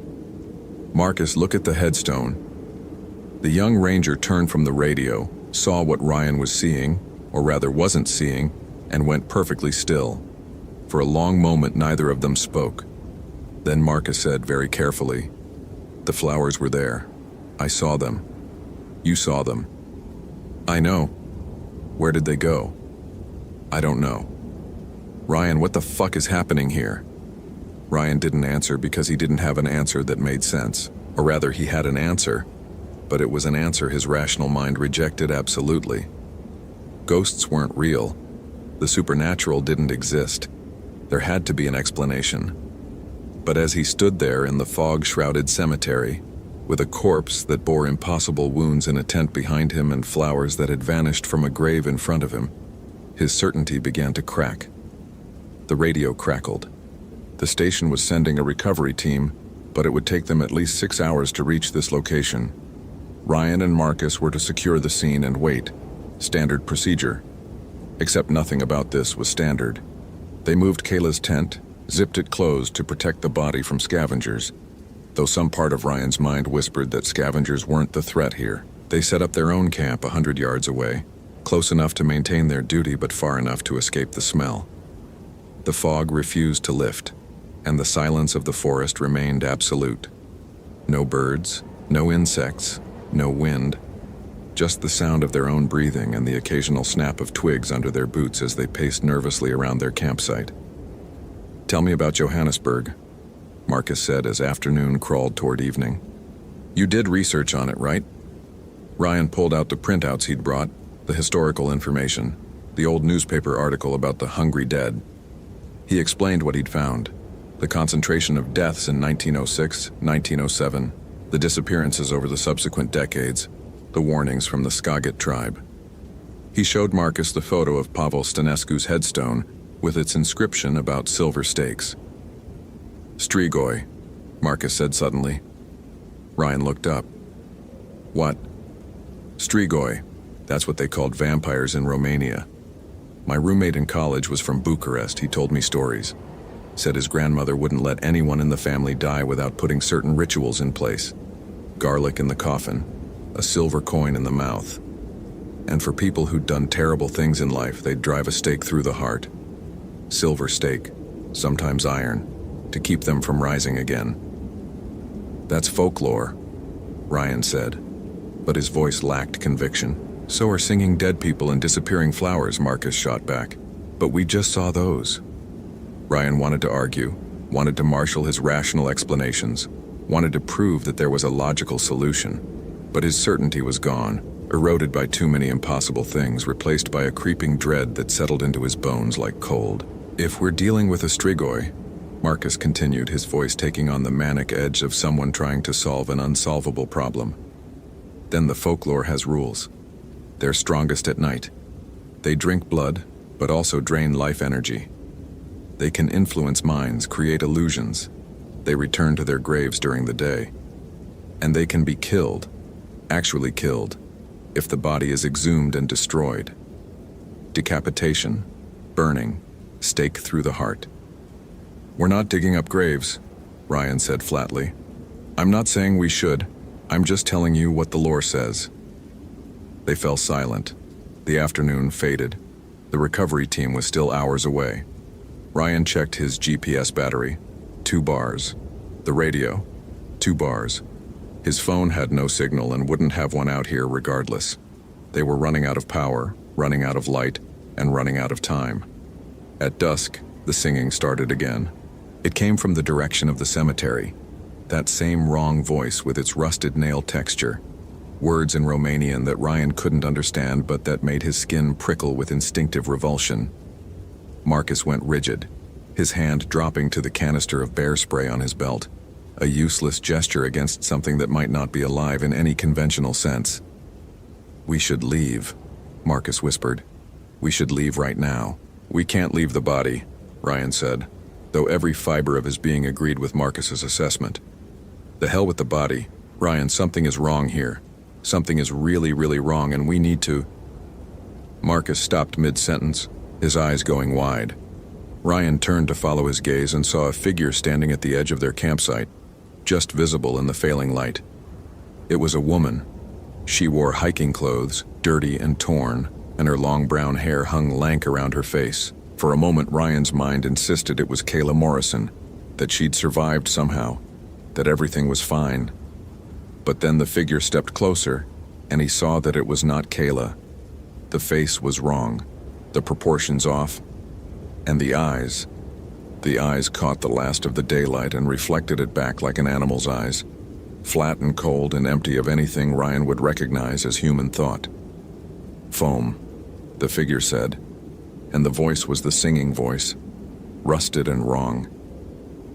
"Foam, Veshnika, hunger eternal." It smiled, and its teeth were all wrong. Too long, too sharp, set in gums that had receded to show bone. And Ryan finally understood what he was seeing, though his mind screamed in protest. Not a living woman, not even a corpse. Something in between, something that had died but refused to stay dead. Something animated by hunger that could never be satisfied. Strigoi. The creature took another step forward, impossibly silent despite the debris on the forest floor. Marcus raised the bear spray with shaking hands, and the strigoi laughed, a sound like grinding metal. "Argent," it said, one skeletal finger pointing at Pavel Stanescu's grave, barely visible through the trees. "Argent Matina. Dar alții sunt liberi. Others are free." And then it moved, faster than anything human could move, closing the distance between them in a blur of motion that Ryan's eyes couldn't track. He felt cold hands on his shoulders, smelled rot and copper, felt breath that wasn't breath on his neck. The world spun and he hit the ground hard, the impact driving the air from his lungs. Through dimming vision, he saw Marcus spraying the bear spray directly into the Strigoy's face with no effect whatsoever. Saw the creature backhanding Marcus casually, sending him flying into a tree trunk with a crack that might have been wood or bone. Saw it crouch over him with hunger in those dead eyes. Saw its mouth opening impossibly wide, revealing a throat that went down and down into darkness. And then Ryan felt teeth on his neck, felt the sharp pain of penetration, felt something being drawn out of him that wasn't just blood. His vision grayed at the edges. His thoughts scattered like birds. This was death. This was how it ended. In a fog-shrouded forest, killed by something that shouldn't exist. Everything he believed in and built his life on revealed as hollow comfort against the actual darkness of the world. But the Strigoi stopped, pulled back, hissed in frustration, and Ryan, consciousness fading, saw why. A thin silver chain had fallen out of his shirt collar, a chain with a small silver cross that his grandmother had given him 20 years ago, that he'd worn without thinking about, without even remembering it was there. A thoughtless gesture to please a dying relative that he'd never believed had any meaning. Argent, the Strigoi spat, recoiling from the cross as if it were fire. Argent blestemat. It backed away, still hissing, and melted into the darkness. Ryan lay on the ground, his hand pressed to his neck, feeling wet warmth that was his blood, but not enough blood, not a fatal amount. The creature had been interrupted before it could finish. Marcus groaned from where he'd fallen. Ryan dragged himself over, checked for pulse, found it strong despite the blood on Marcus's temple. The young ranger's eyes fluttered open. What? What happened? We're leaving, Ryan said, his voice hoarse. Right now. We're leaving right fucking now. He hauled Marcus to his feet, ignoring the protests from his own abused body. They grabbed only the essentials: radios, GPS, water, first aid, abandoning everything else. The Strigoi was still out there somewhere, and Pavel Stanescu's grave might hold one creature, but Marcus had said others were free, which meant they were surrounded by hungry dead in a cemetery full of graves from 1906-1907. Graves of miners who died in an outbreak that maybe wasn't flu or typhoid at all. They ran, stumbled really, through the fog and the darkness, following the GPS coordinates back toward the main trail, back toward safety and light, and the world where things like Strigoi didn't exist. Behind them, the singing started up again, joined by other voices, a chorus of hungry dead calling into the night. Ryan's neck burned where he'd been bitten. His head swam with blood loss and terror and the complete collapse of his worldview. Marcus kept pace beside him, limping but moving, both of them driven by pure survival instinct. The GPS led them through nightmare forest, every shadow potentially concealing another creature, every sound potentially announcing their death. They reached the main trail 3 hours later, both near collapse. The fog had lifted slightly and the moon provided enough light to see by. Ryan checked his neck. 2 puncture wounds, not deep, already clotting. He would live. They would both live. The recovery team found them at dawn, hypothermic and delirious and babbling about vampires and silver crosses and singing corpses. They were airlifted to the hospital in Cedro Woolley, treated for exposure and minor injuries, and questioned extensively by Park Service investigators. Ryan told them the truth. Kayla Morrison was dead. Her body was in a tent near the abandoned cemetery at Johannesburg, and something had attacked them in the night. He showed them the bite marks on his neck. When they pressed for details about the attacker, he said he didn't know. It was dark. They'd been disoriented. He didn't mention the Strigoi, didn't mention the singing or the disappearing flowers or the impossible speed of the creature. Because who would believe him? He barely believed it himself, and he'd lived through it. Kayla Morrison's body was recovered 3 days later. The official cause of death was listed as animal attack, species undetermined. The case was closed. Ryan was put on administrative leave for 2 weeks to recover. He never went back. He submitted his resignation on November 1st, 2009, citing personal reasons. He moved to Seattle, took a job doing data entry for a tech company, something inside, something with fluorescent lights and locked doors and no wilderness. He stopped hiking, stopped camping, stopped going anywhere that didn't have cell phone signal and police response within 5 minutes. But the nightmares continued. Every night he dreamed of singing in Romanian, of eyes that reflected light like an animal's, of hunger that had no bottom and no end. Every night he woke with his hand on his neck, feeling for puncture wounds that had healed months ago, but somehow still felt present. And sometimes in the darkest hours before dawn, he would remember Pavel Stănescu's grave with its inscription about silver stakes, would remember Marcus saying that Strigoi could be killed if their bodies were destroyed, would remember the creature saying, "Others are free," in its rusted nail voice. The cemetery at Johannesburg held 12 graves. Pavel Stănescu's body was held by a silver stake. But what about the other 11? What about the miners who'd died in that long-ago winter, who'd been buried without the proper rituals, who'd perhaps risen again as hungry dead and then been abandoned when the settlement collapsed, left to haunt the forest for a century, feeding on the occasional hiker who wandered too close to their graves? 22 disappearances over 80 years. And now Kayla Morrison made 23. Ryan tried not to think about who would be number 24, but on March 15, 2010, his phone rang at 3 in the morning. It was Marcus Chen, who'd also left the Park Service, who now worked as a fire lookout in eastern Washington, where the forests were thin and dry and nothing could hide in shadows. "Ryan," Marcus said, his voice tight with fear. "I got a call from Jenny. She's leading a SAR operation. Someone went missing near Johannesburg. A solo hiker, 29-year-old woman. She's been gone for 4 days." Ryan didn't say anything, couldn't say anything, because he knew how this ended. He'd seen how it ended.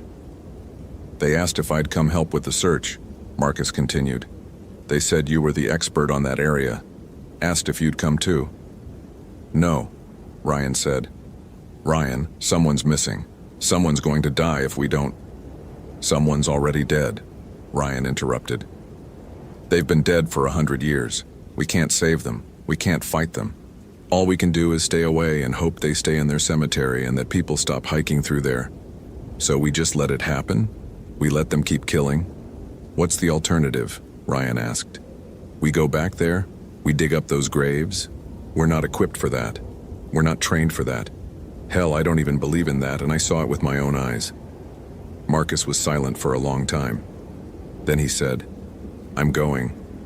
Whether you come or not, I'm going. Someone has to stop this. Marcus." But Marcus had already hung up. Ryan never saw Marcus Chen again. The young ranger disappeared on March 20th, 2010, during a search and rescue operation near an abandoned mining settlement called Johannesburg. His body was never recovered. The official report listed him as lost to the wilderness, probable fatal accident. Ryan knew better. He still lives in Seattle, still works his data entry job, still wakes every night from dreams of singing and hunger, and sometimes, on particularly dark nights, he considers going back, considers finishing what Marcus tried to start, considers bringing silver stakes and holy water and whatever else the folklore says works against Strigoi, considers exhuming those graves and burning the bodies and ending the curse, but he never does. Because he's seen those eyes in the darkness, felt those cold hands, tasted that copper and rot, and he knows that some hungers cannot be satisfied, some dead cannot be killed, and some places are meant to be left alone. The forest keeps its secrets, the hungry dead keep their graves. And somewhere in the North Cascades, near a cemetery that no map shows, the singing continues. Hope you felt genuine terror. If you appreciate authentic horror rooted in real folklore, consider following for more stories. Which moment scared you most? Share your theory about what really happened at Johannesburg.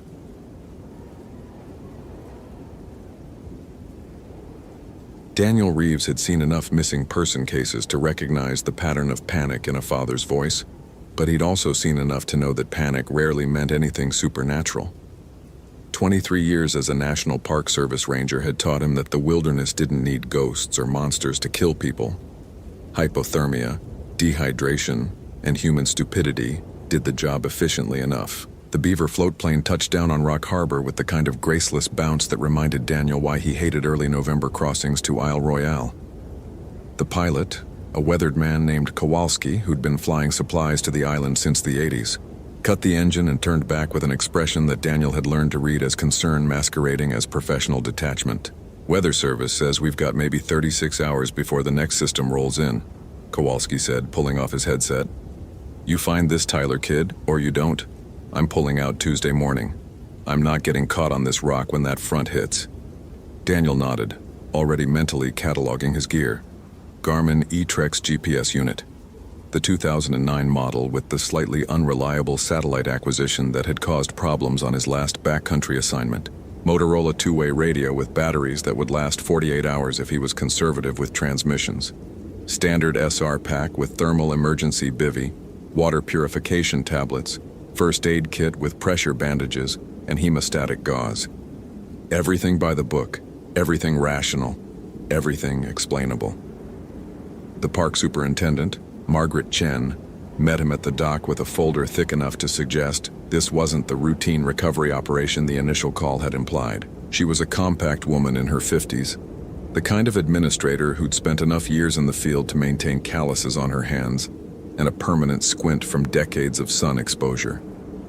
"Tyler Jamison, 24, experienced backpacker," she said without preamble, leading him toward the ranger station. "Checked in at Rock Harbor 7 days ago, filed a solo itinerary for the Greenstone Ridge Trail to Wendigo. Should have been a 4-day hike. He's 3 days overdue and his father is losing his mind in Houghton." Daniel took the folder, flipping through incident reports, medical history, a photocopy of Tyler's wilderness permit. The photograph showed a young man with the kind of confident smile that came from too many successful summits and not enough experience with genuine danger. Solo in November. Smart. He had winter camping experience, Rainier, Denali Base Camp, the Presidential Range in February. Margaret's tone carried the defensive edge of someone who'd already second-guessed the decision to issue the permit.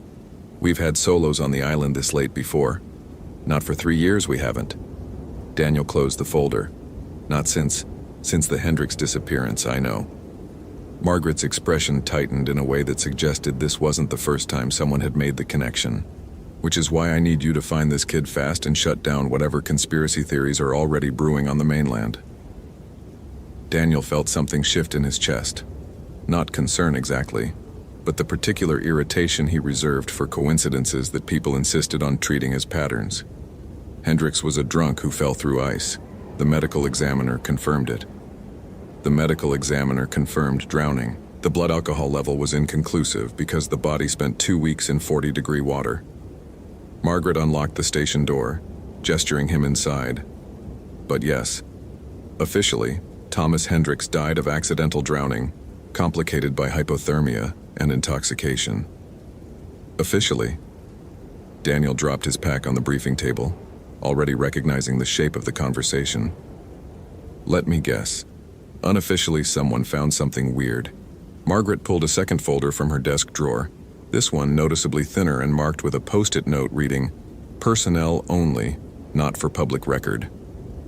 She hesitated for just a moment before sliding it across the table. Unofficially, Thomas Hendricks was found with tissue damage inconsistent with standard cold water drowning. The examiner noted what she called irregular consumption patterns around the extremities. Fingers and toes showed signs of being gnawed, possibly by scavengers, but the marks didn't match any known animal in the Lake Superior ecosystem. Daniel opened the folder and immediately wished he hadn't. The photographs were clinical but disturbing. Close-ups of hands that looked less like drowning victims and more like something had methodically removed flesh from bone in neat, almost surgical strips. The medical examiner's notes used carefully neutral language. Unusual post-mortem predation and atypical scavenging behavior requiring further study. "Fish don't feed like this," Margaret said quietly. "Neither do any of the mammals we have on the island. Wolves, foxes, even the otters. None of them leave marks like that." Daniel closed the folder and slid it back across the table. "So you think something ate Thomas Hendricks? I think something happened to Thomas Hendricks that doesn't fit the standard explanation. And I think if Tyler Jamison went missing on the same trail, during the same season, 3 years later, we need to consider the possibility that there's a pattern." The word hung in the air between them, pattern, loaded with implications that Daniel's rational mind immediately rejected. Patterns required intention. Patterns required intelligence. Patterns required something that existed beyond the random chaos of nature. And Daniel had built his entire career on the principle that nature didn't need help being deadly. "Show me Tyler's last known position," he said finally, because speculation was useless and action was all that mattered. Margaret unfolded a topographic map across the table, her finger tracing the Greenstone Ridge Trail from Rock Harbor to the western end of the island. "Last check-in was here, at Hatchet Lake campsite 4 days ago." He radioed on his PLB to confirm location and reported normal conditions. Weather was clear, temperature was 38 degrees, no equipment problems. Daniel studied the map, calculating distances and elevation changes. Greenstone Ridge ran along the spine of the island, a 40-mile traverse through some of the most isolated terrain in the lower 48. In summer, it was a popular route, crowded enough that you'd encounter other hikers every few miles. In November, with the ferry service suspended and temperatures dropping below freezing at night, it was as close to genuine wilderness as you could find east of the Rockies. He would have made Wendigo by now even if he was moving slow, Daniel said. If he's still on the trail, something stopped him. Or he went off trail. Margaret's expression suggested she didn't believe that any more than Daniel did. The volunteer who checks the Wendigo station twice a week did a preliminary sweep yesterday. No sign of Tyler, no sign of disturbance, no equipment cached at any of the standard campsites. Daniel pulled out his own map, comparing it against Margaret's and noting the contour lines that indicated steep terrain and the blue markers showing water sources. In November, most of the inland lakes would be starting to freeze, turning reliable water into a logistical problem. If Tyler had been injured or had lost his filter, dehydration could have set in faster than hypothermia. "I'll start at Hatchet Lake and work west," Daniel said, already running scenarios. If he's mobile and lost, he'll be following drainage. Probably ended up in one of the valleys off the ridgeline. If he's immobile, he's within a mile of his last known position. And if he's dead? Margaret's voice was flat. The question of a bureaucrat who needed answers for paperwork, not a field ranger who understood that death in the backcountry was usually slow and undignified. "Then I'll find the body, and we'll classify it as exposure."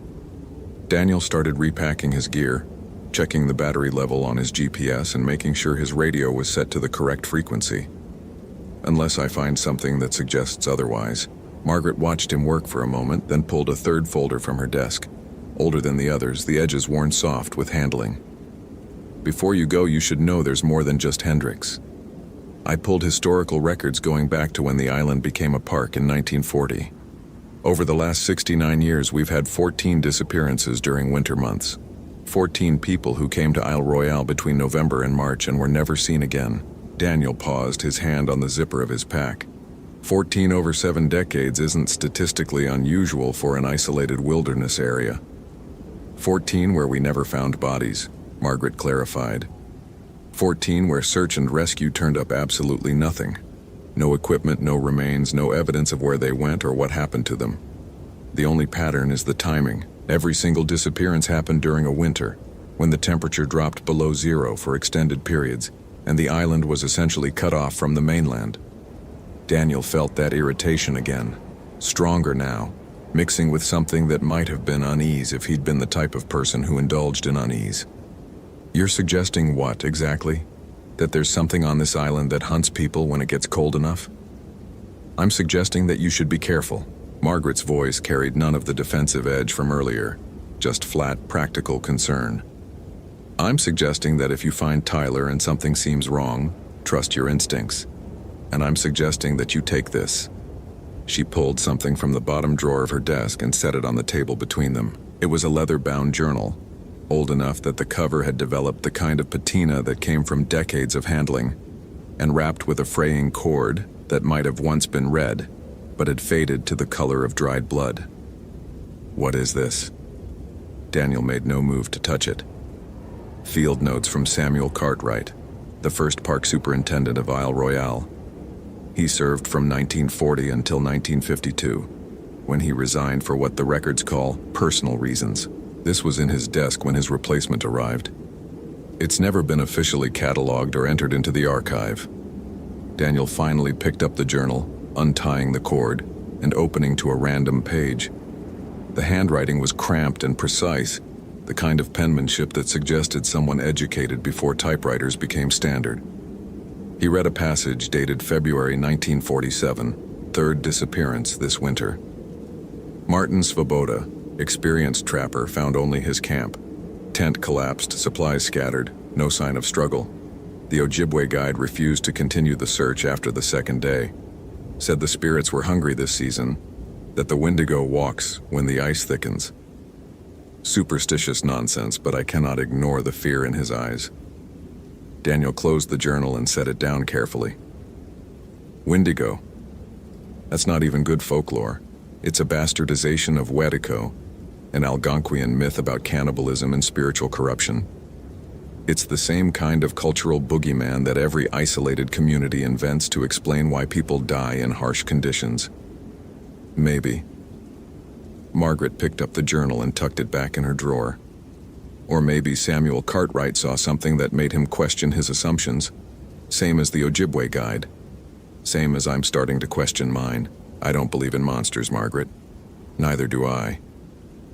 She met his eyes with an expression that was disturbingly earnest. But I believe in things I don't understand. And I believe that if you find Tyler Jameson in pieces like we found Thomas Hendricks, you're going to have to admit that maybe your rational explanations don't cover everything that happens on this island. Daniel shouldered his pack, feeling the familiar weight settle against his spine. I'll radio when I reach Hatchet Lake. If I'm not back in 48 hours, send Kowalski with extraction. There won't be any extraction if that weather front moves faster than predicted. Margaret followed him to the door. Be safe, Daniel. And if you see something that doesn't make sense, I'll document it and find the logical explanation. Daniel stepped out into the November cold, feeling the temperature drop, hit his exposed skin like a physical pressure. Because there's always a logical explanation. The hike from Rock Harbor to Hatchet Lake took 6 hours of steady movement through terrain that grew progressively more isolated with each mile. Daniel maintained a pace that was brisk enough to keep his core temperature elevated, but conservative enough to avoid the kind of exertion that would leave him soaked with sweat and vulnerable when he stopped. The trail wound through forests of birch and spruce, past lakes that were beginning to develop a skin of ice around their margins, and over rocky ridges where the wind cut through his layers with methodical efficiency. He'd expected silence, the kind of profound quiet that came with deep wilderness in late autumn. But what he found instead was a peculiar absence that felt qualitatively different from ordinary stillness. No bird calls, no rustle of small mammals in the undergrowth, no distant crack of branches as deer moved through the forest. Just wind and his own breathing, and the rhythmic crunch of his boots on frost-hardened ground.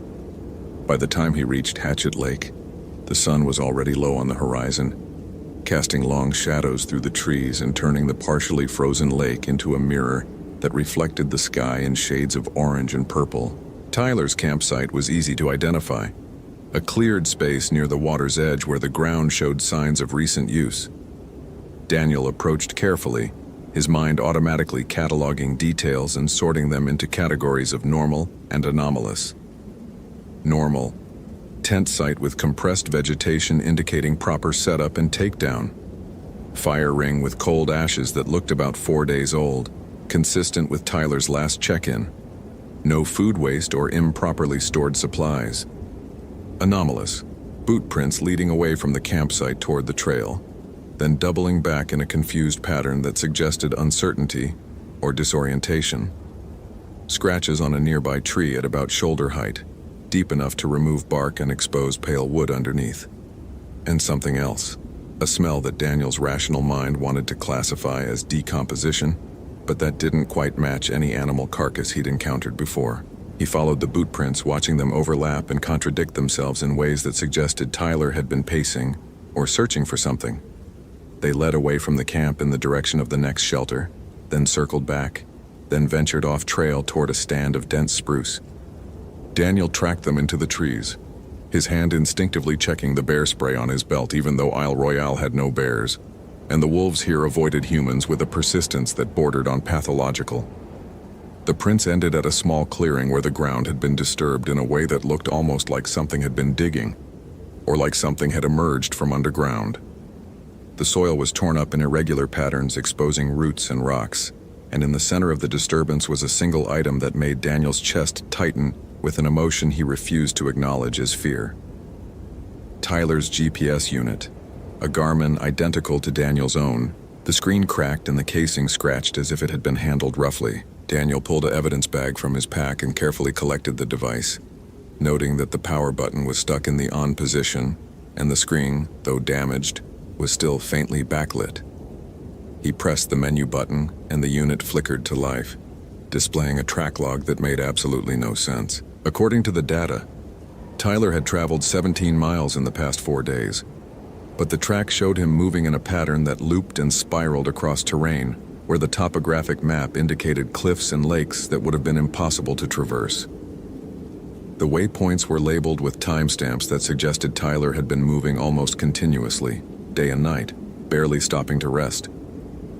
Daniel checked his own GPS, confirming his position and comparing it against Tyler's track log. If the data was accurate, and there was no reason to think it wasn't given that GPS satellites didn't lie, then Tyler had passed within 200 yards of this exact spot at least 6 times over the past 96 hours, moving in circles that grew progressively tighter until the last waypoint, recorded approximately 8 hours ago, placed him less than a mile northwest of Hatchet Lake. 8 hours.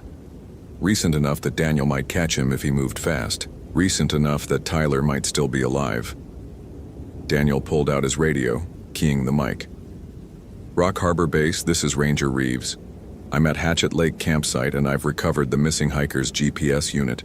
Track log indicates recent movement within search radius. Pursuing northwest toward... He checked his map, finding the nearest named feature. Toward Island Mine Trail. Will maintain radio protocol. Over. Static hissed back at him for a long moment before Margaret's voice cut through, distorted by distance and atmospheric interference. Copy that, Daniel. Weather update shows the front accelerating. You've got maybe 24 hours before conditions become unsafe for air extraction. Find him fast. Over. Understood. Reeves out. He clipped the radio back to his belt and set off at a pace that was faster than wise but slower than panic would have dictated. The trail northwest from Hatchet Lake was poorly maintained this late in the season, overgrown in places and obscured by fallen leaves that concealed roots and rocks capable of turning an ankle. Daniel moved with the particular focus that came from years of backcountry work. His attention split between the terrain ahead and the constant mental calculation of distance, time, and available daylight. The sun dropped below the tree line as he hiked, and the temperature plummeted with a speed that suggested the incoming weather front was even closer than Margaret had predicted. Daniel felt the cold settle into his joints, felt the moisture in his breath start to crystallize against the fabric of his neck gaiter. He pulled out his headlamp and switched it on, the LED beam cutting through gathering darkness and creating the kind of tunnel vision that made the forest feel smaller and more claustrophobic than it had in daylight. He found the first of Tyler's discarded equipment a mile from Hatchet Lake, a water bottle lying in the middle of the trail, partially crushed as if it had been stepped on repeatedly. Daniel picked it up, noting that it was empty, and that the plastic was scratched with the same kind of gouges he'd seen on the tree near Tyler's campsite. He bagged it and continued, moving faster now, because abandoned equipment meant Tyler was either lightening his load in a panic or losing things without realizing it, and either scenario suggested someone who was past the point of rational decision-making. The second item was a fleece jacket, torn across the back and stained with something dark that Daniel's headlamp couldn't quite resolve into a color that made sense. He knelt to examine it, pulling the fabric taut and noting that the tears followed a pattern. 4 parallel lines that could have been from claws, except that nothing on Isle Royale had claws that size. Daniel took photographs with his digital camera, documenting the evidence with the same mechanical efficiency he'd use for any search and rescue operation, while a small voice in the back of his mind that sounded disturbingly like Margaret whispered that maybe he should be paying attention to the things that didn't fit his standard explanations. He was standing to continue the search when he heard it, a sound that his brain initially tried to classify as wind, but that his instincts recognized as something else entirely. It started as a low moan, almost subsonic, that he felt in his chest cavity before he actually heard it.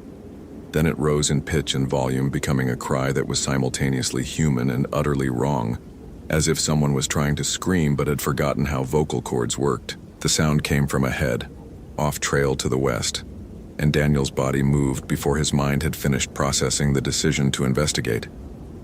He pushed through dense undergrowth, following the cries as they escalated into something that resembled words, but in a language his linguistic centers couldn't parse.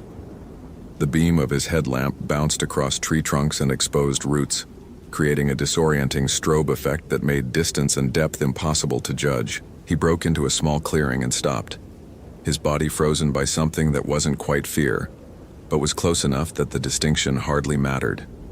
Tyler Jameson was crouched in the center of the clearing, his body folded into a position that looked anatomically improbable, his hands clawing at the frozen ground with a desperation that had already torn through his gloves and opened the skin beneath. He was making that sound, that awful, not quite human vocalization. And even in the inadequate light of Daniel's headlamp, it was obvious that something had gone catastrophically wrong with the young man's condition. Tyler. Daniel kept his voice calm, professional, the tone he'd use with anyone in medical distress. Tyler, my name is Daniel Reeves. I'm a park ranger. I'm here to help you. Tyler's head snapped up, and Daniel felt his carefully maintained rationality fracture at the edges. The young man's eyes caught the light and reflected it back like an animal's, glowing with a color that wasn't quite natural. His face was gaunt, skin pulled tight over bone structure that seemed to have sharpened over the past 4 days, cheekbones jutting and jawline cutting angles that the photograph in Margaret's folder hadn't shown. His lips were cracked and bleeding, and there was something dark crusted around his mouth that Daniel's first aid training wanted to identify as dried blood. Hungry, Tyler said, and his voice was a rasp that sounded like vocal cords rubbed raw. So hungry. Can't stop thinking about it. Need to. He lunged, not at Daniel but at the ground, his hands digging into the frozen soil with renewed frenzy. Daniel moved forward, his training overriding his instinctive repulsion, reaching out to grab Tyler's shoulder and pull him back from whatever compulsion was driving him to tear at the earth. The moment his hand made contact, Tyler's head whipped around with inhuman speed, and Daniel saw the young man's mouth open impossibly wide, teeth that seemed too numerous and too sharp, breath that smelled like meat left in the sun for days. Tyler lunged again, this time directly at Daniel, fingers hooked into claws and that awful keening sound escalating into something that might have been a word. Weetie-cow. Daniel reacted with the muscle memory of someone who'd spent 2 decades dealing with violent wilderness encounters, bringing his forearm up to block and stepping back in a movement that should have put distance between them. But Tyler was faster than human reflexes should have allowed, his hand connecting with Daniel's jacket and tearing fabric with a sound like canvas ripping. They grappled for a moment that felt stretched and nightmarish, Tyler's inhuman strength pushing Daniel backward into a tree trunk, with enough force to knock the air from his lungs. Daniel's hand found the bear spray on his belt, fumbling with the safety cap while Tyler's face pressed close enough that Daniel could count the broken blood vessels in his eyes, could smell the wrongness of his breath, could see the desperate animal terror beneath the hunger that had consumed the young man's humanity. The spray discharged directly into Tyler's face at point-blank range, and the effect was immediate and devastating. Tyler staggered back, clawing at his eyes and making a sound that was pure animal agony, a shriek that echoed through the forest and seemed to be answered by something in the distance. Another cry, deeper and older, that made the hair on Daniel's arms stand up beneath his thermal layers. Daniel didn't wait to see if Tyler would recover. He ran, crashing through the undergrowth with all the grace of a panicked civilian, his headlamp beam bouncing wildly and his breath coming in gasps that had nothing to do with physical exertion. Behind him he could hear Tyler following, could hear the sound of branches breaking and that awful keening that wasn't quite human, and beneath it all was a new sound, the crunch of multiple footsteps moving through the forest, coordinated and purposeful, converging on his position. His rational mind, That part of him that had spent 23 years denying the existence of anything that couldn't be explained by science and statistics was screaming explanations at him. Tyler had hypothermia-induced psychosis. The sounds were wolves, displaced and desperate. The eyes were a trick of the light. The strength was adrenaline-fueled hysteria. The smell was gangrene from frostbite. Everything had a logical explanation, but the part of him that had evolved to recognize predators, the part that existed before language and logic, knew with absolute certainty that he was being hunted. He reached the main trail and made the tactical decision to follow it east, back toward Rock Harbor and civilization and explanations that might actually make sense in the cold light of dawn. His lungs burned in the freezing air. His legs were cramping from the combination of exertion and cold, and his headlamp was starting to dim in a way that suggested the batteries were failing faster than they should in these temperatures. Behind him, the sounds of pursuit had multiplied. Not just Tyler now, but others, at least 3, maybe more, moving through the forest with a coordination that suggested pack intelligence. Daniel risked a glance back and immediately wished he hadn't, because his headlamp beam caught something moving between the trees. Something that was too tall and too angular to be human, with limbs that bent at joints that weren't quite right. He focused on running, on putting distance between himself and whatever was pursuing him, on reaching the relative safety of Rock Harbor where there were people and lights and radio contact with the mainland. The trail blurred beneath his feet, his vision narrowing to the small circle of illumination provided by his dying headlamp, his world reduced to the simple binary of forward movement or death. He didn't see the ice until he was already on it. The trail crossed a small stream that should have been liquid this early in the season, but that the dropping temperatures had transformed into a treacherous glaze across rock. Daniel's boots lost traction, his legs went out from under him, and he went down hard enough that his vision whited out for a moment, and his equipment scattered across the frozen stone. By the time he managed to push himself upright, they were already there. 5 figures standing in a loose semicircle at the edge of his headlamp's reach, their bodies silhouetted against the lesser darkness of the forest. 4 of them had postures that were almost human, but stretched and wrong, as if someone had taken a person and elongated them on a rack until their proportions stopped making anatomical sense. The 5th was Tyler, recognizable only by the remnants of his camping gear, his body already beginning the transformation into something that Daniel's mind refused to fully process. And behind them, barely visible in the darkness beyond his light's reach, was something else.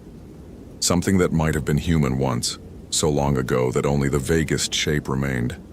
A towering form with antlers that weren't quite antlers, with eyes that glowed with a color that existed outside the normal spectrum, with an aura of such profound wrongness that Daniel's nervous system was sending panic signals that bypassed his rational brain entirely. The thing that had been Tyler took a step forward, and when it spoke, its voice was layered with harmonics that suggested multiple throats, multiple lungs, as if the transformation was happening from the inside out.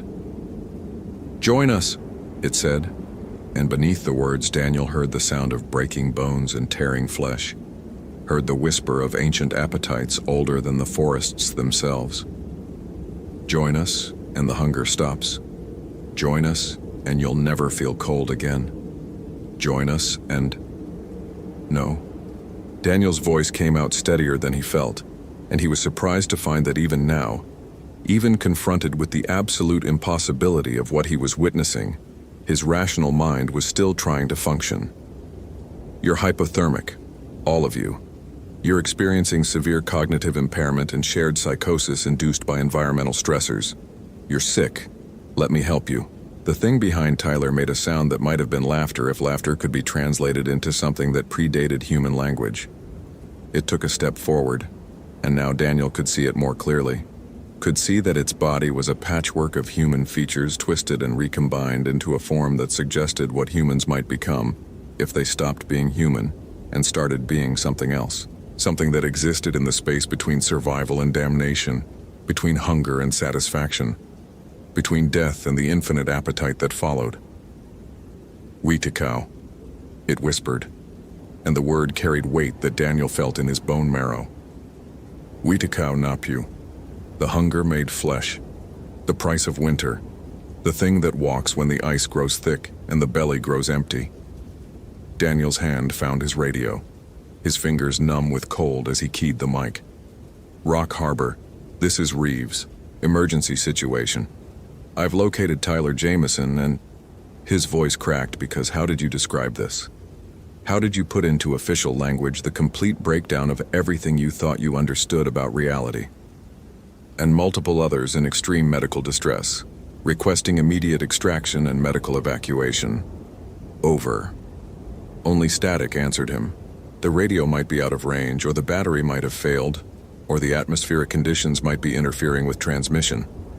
Or maybe there was no one listening anymore, because maybe Rock Harbor was already gone, consumed by the same hunger that had taken Tyler and the others, transformed into feeding ground for something that predated the Park Service and the Coast Guard and every rational institution humanity had built to protect itself from the darkness. The thing that might have been human once took another step forward, and Daniel saw with absolute clarity that he had a choice.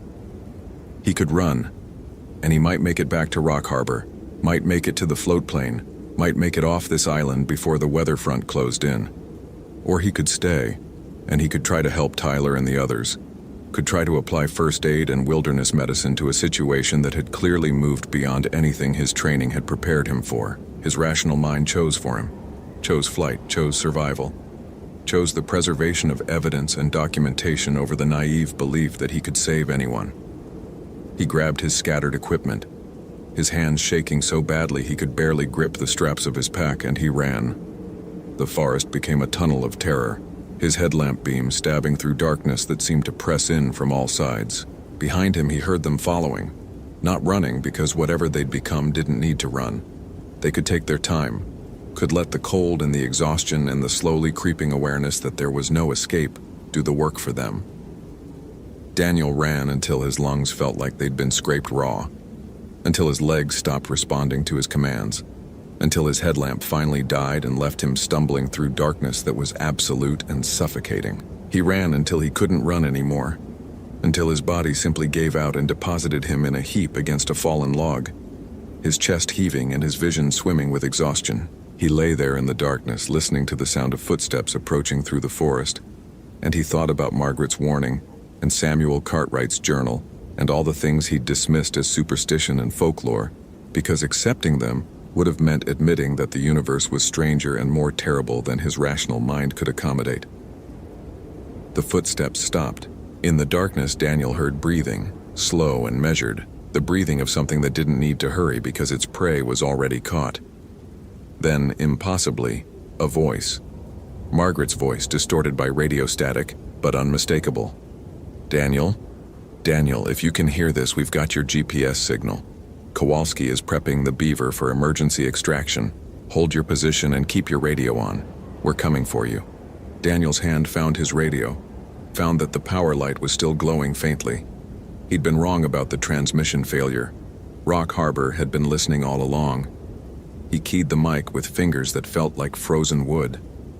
Margaret, he whispered, because speaking any louder might attract the attention of the things he could hear moving in the darkness around him. Don't come. Whatever you do, don't send anyone else to this island. Quarantine it. Close it. Make sure no one... The radio died mid-transmission, its battery finally exhausted, and Daniel was left in silence that felt like a physical presence. He waited for the things to attack, waited for the hunger to consume him, waited for the transformation that would take his humanity and replace it with something older and more terrible.